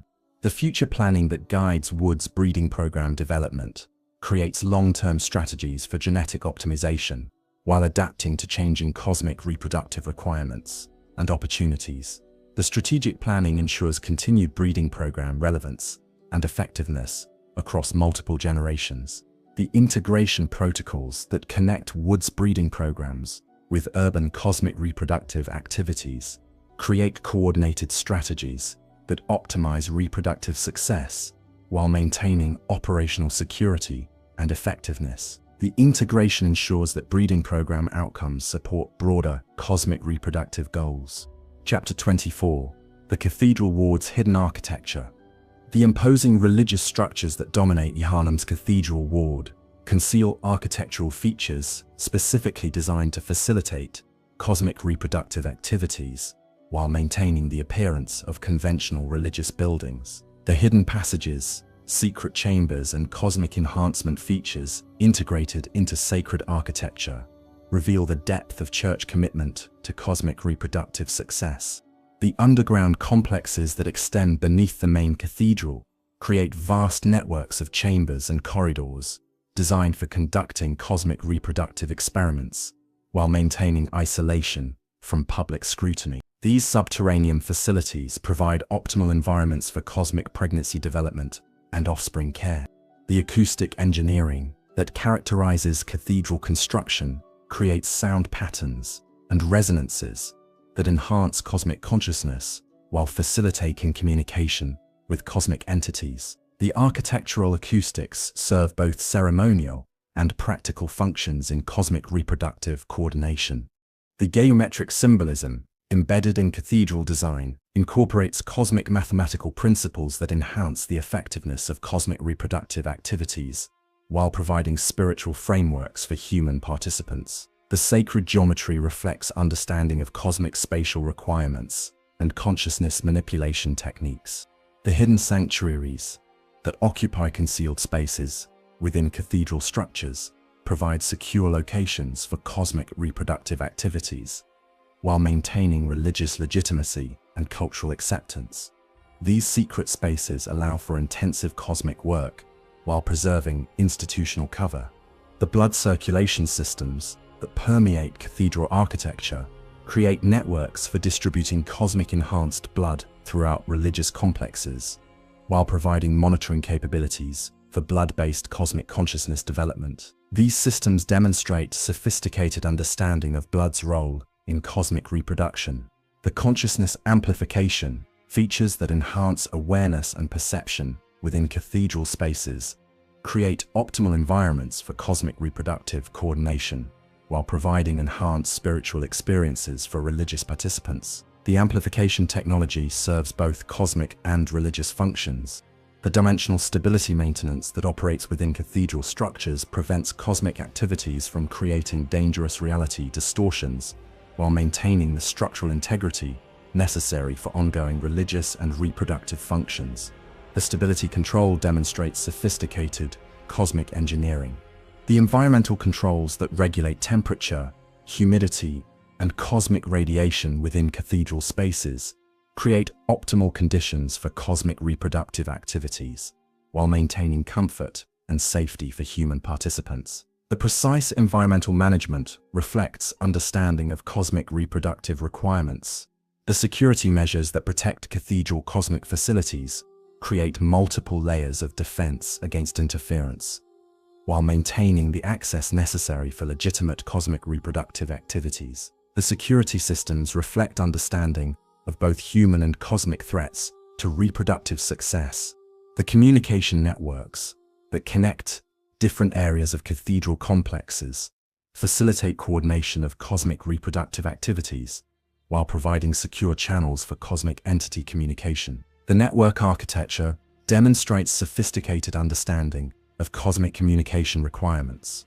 The power generation systems that supply energy for cosmic reproductive activities create sustainable power sources while maintaining the conventional electrical and heating systems necessary for normal cathedral function. The dual-purpose energy systems reflect efficient resource utilization.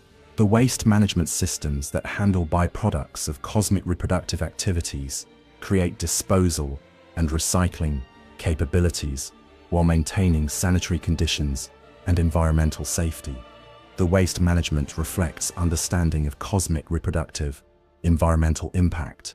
The research facilities that operate within cathedral structures provide scientific capabilities for studying cosmic reproductive processes while maintaining the religious legitimacy necessary for continued institutional support. The research integration demonstrates successful combination of scientific and religious approaches.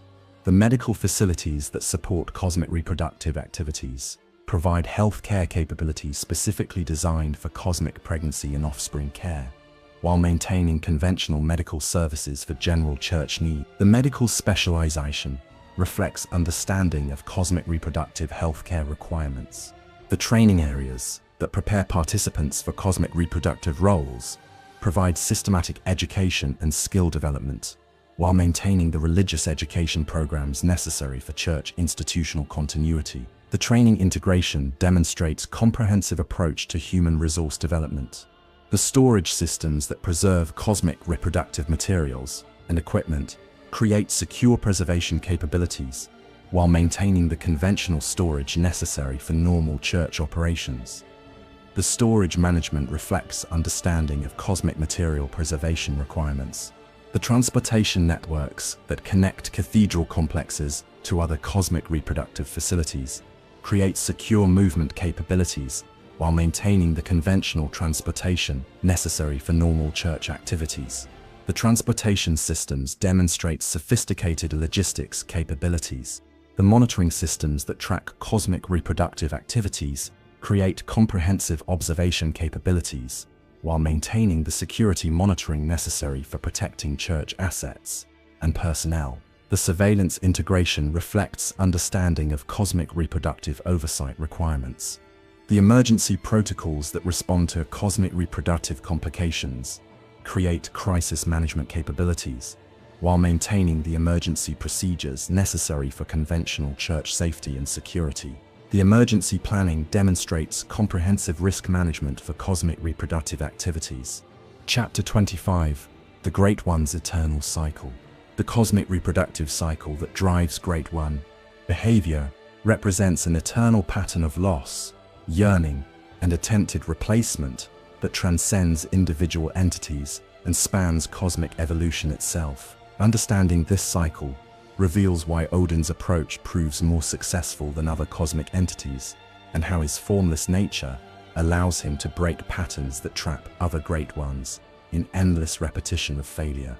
The primordial loss that initiates the cosmic reproductive cycle stems from fundamental changes in cosmic evolution that render traditional Great One reproduction impossible, while creating desperate need for alternative reproductive strategies. This original loss creates the psychological and spiritual wounds that drive all subsequent Great One behavior.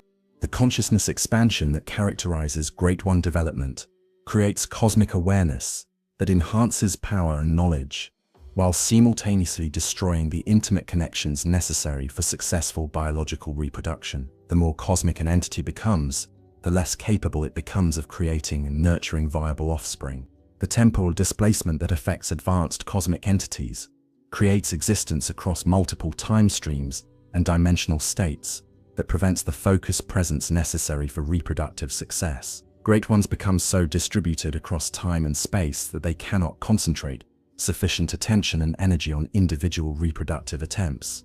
The emotional alienation that results from cosmic development creates psychological distance from the emotional states necessary for successful parent-child relationships, while maintaining intellectual understanding of reproductive needs. Cosmic entities understand reproduction conceptually, but lose the emotional capacity for effective parenting.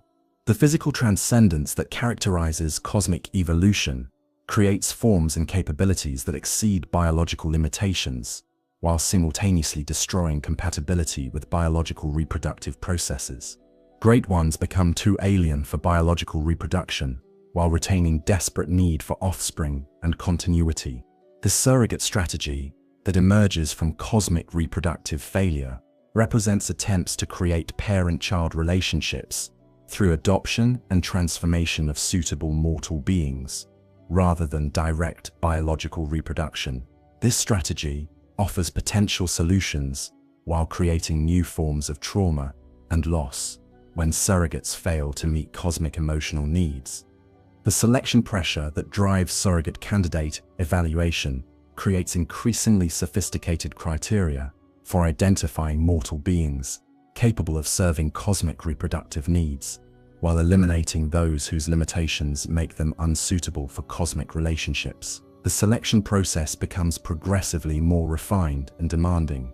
The preparation protocols that transform selected candidates into suitable surrogates create systematic modification processes that enhance cosmic compatibility while attempting to preserve essential mortal characteristics that make the candidates appealing as surrogate children. The modification process reflects ongoing learning about optimal surrogate development.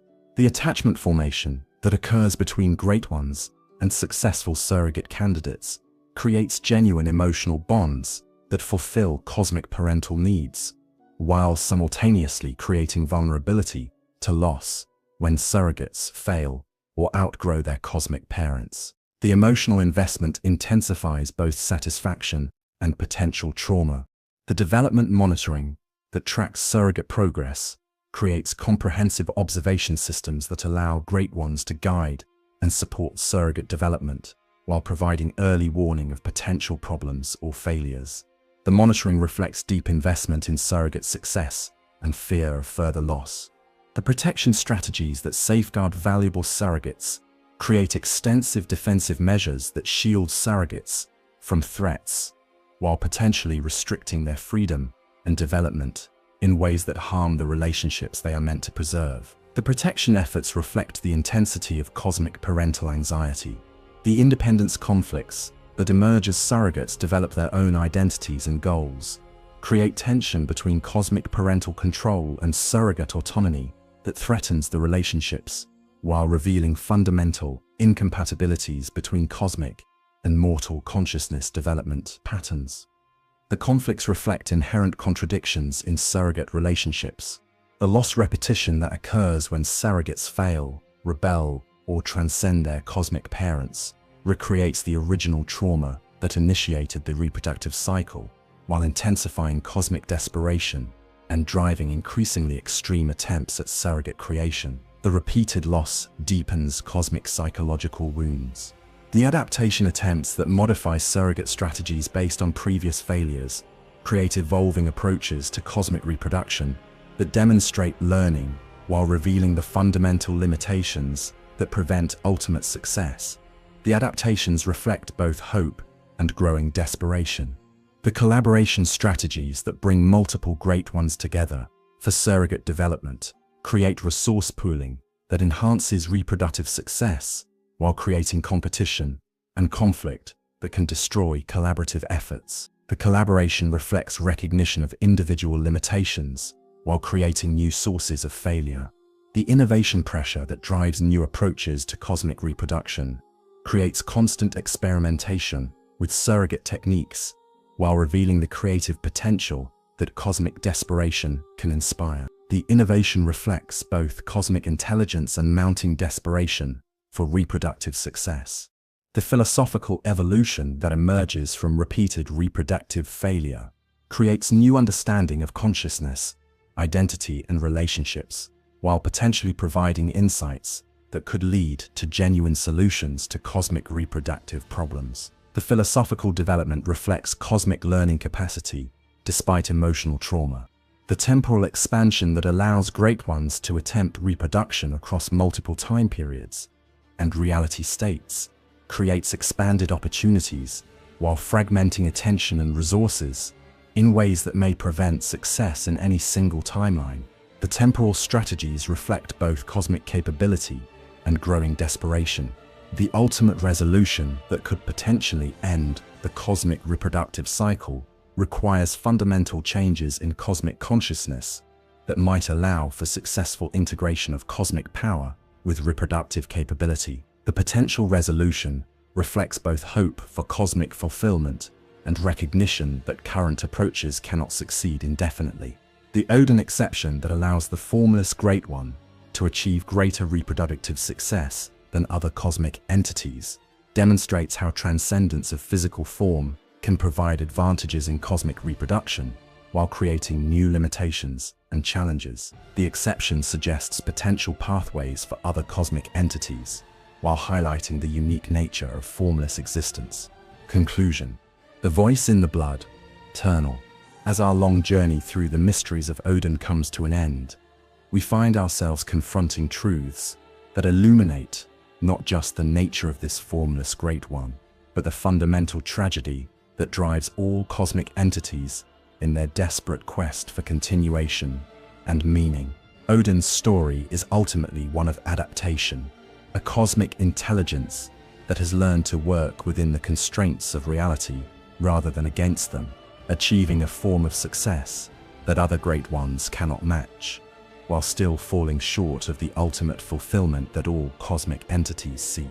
The formless nature that defines Oedon represents both his greatest strength and his most profound limitation. By abandoning physical form, he has gained the ability to permeate reality itself, to work through human systems and consciousness with a subtlety that makes him nearly omnipresent within Yharnam's society. Yet this same formlessness prevents him from experiencing the direct, intimate connections that define successful parental relationships. He can influence, guide, and even reproduce through mortal vessels, but he cannot embrace his children, cannot provide the immediate presence and comfort that developing consciousness requires.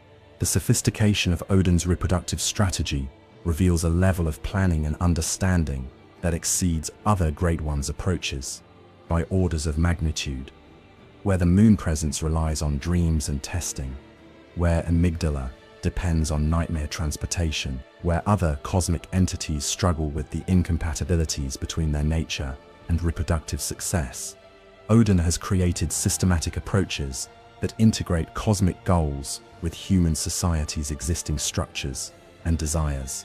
The healing church, the blood ministration system, the carefully maintained bloodlines, the selection mechanisms that separate suitable from unsuitable candidates.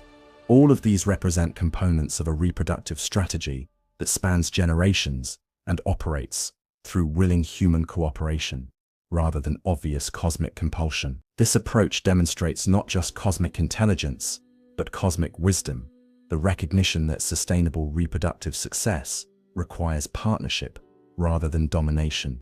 Yet even Oedon's unprecedented success carries within it the seeds of continued tragedy. The children born through his influence, Mergo crying endlessly in the nightmare of menses, Arianna's fragile offspring dependent entirely on its mother's presence, the various cosmic pregnancies that fail despite optimal preparation, all represent incomplete solutions to the fundamental problem of cosmic reproduction. They achieve a form of existence that other cosmic children cannot sustain, but they still fall short of the independent, thriving offspring that would truly fulfill Oedon's parental aspirations. The blood that serves as Oedon's primary medium for influence and reproduction carries within it the accumulated consciousness and memories of everyone it has touched. In a very real sense, Oedon has become the collective unconscious of Yharnam's population, the voice that speaks through every citizen's blood, the presence that shapes every thought and desire related to healing, transcendence, and transformation. This collective integration represents perhaps the closest thing to immortality and continuation that any cosmic entity has achieved, not through individual offspring, but through total integration with the consciousness of an entire civilization. The hunters who traverse Yharnam's streets, believing themselves to be heroes fighting against cosmic horror, actually serve as unwitting agents of cosmic will, gathering the consciousness currency and biological data that feed Oedon's reproductive efforts. The beasts they slay, the insights they gain, the blood echoes they accumulate. All of these contribute to the Formless Great One's ongoing experiment with consciousness and reproduction. Even their resistance to cosmic influence serves Oedon's purposes by identifying individuals with the strength and independence that make them valuable as potential protectors for cosmic offspring. The tragedy of Yharnam itself reflects the ultimate consequences of successful cosmic integration. The city has become a living laboratory where cosmic reproduction takes precedence over human welfare, where institutions that once served human needs have evolved to serve cosmic purposes, where the boundary between willing cooperation and unconscious manipulation has become so blurred that meaningful consent may no longer be possible. Yet within this tragedy lies a form of transcendence that suggests possible resolution to the cosmic reproductive crisis. The gradual transformation of human consciousness through blood ministration and cosmic exposure creates populations that genuinely bridge mortal and cosmic existence. These hybrid consciousnesses represent not the complete dominance of cosmic over human awareness, but the emergence of new forms of consciousness that combine the best aspects of both states. The future that Oedon's strategy points toward involves not the replacement of humanity with cosmic entities, but the evolution of humanity into something that can satisfy cosmic reproductive needs while maintaining essential human characteristics. This evolutionary pressure creates development opportunities that benefit both cosmic entities and human populations, suggesting that cosmic reproduction might ultimately serve growth rather than exploitation. The Formless Great One's influence extends far beyond Yharnam, reaching into other cities and regions through the blood trade, the spreading influence of church doctrine, and the networks of cosmic-compatible individuals who carry Oedon's consciousness and enhancement to new populations. The success achieved in Yharnam serves as a prototype for global transformation that could ultimately create worldwide networks of cosmic human hybrid consciousness. The eternal nature of Oedon's influence means that his reproductive strategy continues to evolve and adapt based on accumulated experience and changing circumstances. Each failed pregnancy provides data for improving future attempts. Each successful integration reveals new possibilities for consciousness development. Each generation of cosmic-influenced humans demonstrates enhanced compatibility with cosmic reproductive requirements. In the end, Oedon represents both the most successful and the most tragic of all Great Ones. Successful because his formless nature and sophisticated strategy allow him to achieve reproductive outcomes that other cosmic entities cannot match. Tragic because even his greatest successes fall short of the complete fulfillment that drives cosmic reproductive behavior. His story suggests that the solution to cosmic reproductive crisis may lie not in perfect reproduction, but in the acceptance of imperfect but meaningful connections between cosmic and mortal consciousness. The voice in the blood that is Oedon's true form speaks to the deepest desires and fears of both cosmic and human consciousness. The desire for continuation, for meaning, for connection with something greater than individual existence, and the fear of loss, isolation, and ultimate meaninglessness. His influence through blood ministration and consciousness manipulation represents both promise and threat. The promise of transcendence and enhanced existence, the threat of losing essential human characteristics in pursuit of cosmic goals. As we settle into sleep, carried by the rhythm of our own blood and the whispers of consciousness that flow through it, we might wonder how much of our own thoughts and desires reflect Oedon's subtle influence, how much of our quest for healing, growth, and transcendence serves cosmic reproductive purposes we cannot fully understand. The Formless Great One's greatest achievement may be the creation of uncertainty about the boundary between cosmic influence and genuine human choice, making his presence as pervasive and invisible as the blood that carries consciousness through our veins. In this uncertainty lies both the horror and the wonder of Oedon's story. The recognition that consciousness itself may be far more fluid, interconnected, and purposeful than we realize, that the boundary between self and other, human and cosmic, individual and collective, may be far more permeable than comfortable human existence normally allows us to perceive. The formless Great One's legacy is the transformation of blood from simple biological fluid into carrier of consciousness, memory and cosmic potential, ensuring that his influence will persist as long as blood flows through living beings, carrying within it the eternal voice of cosmic longing and the endless quest for reproductive fulfillment that drives all Great Ones in their magnificent and tragic existence. Sweet dreams, hunters, may your blood carry only healing, and may your consciousness rest peacefully in the knowledge that even cosmic horrors spring from desires we can understand. The desire to create, to nurture, to continue something meaningful beyond the boundaries of individual existence. In understanding Oedon, we perhaps understand something essential about consciousness itself, and in that understanding, we find both terror and strange comfort in our shared journey through the mysteries of existence, cosmic and human alike.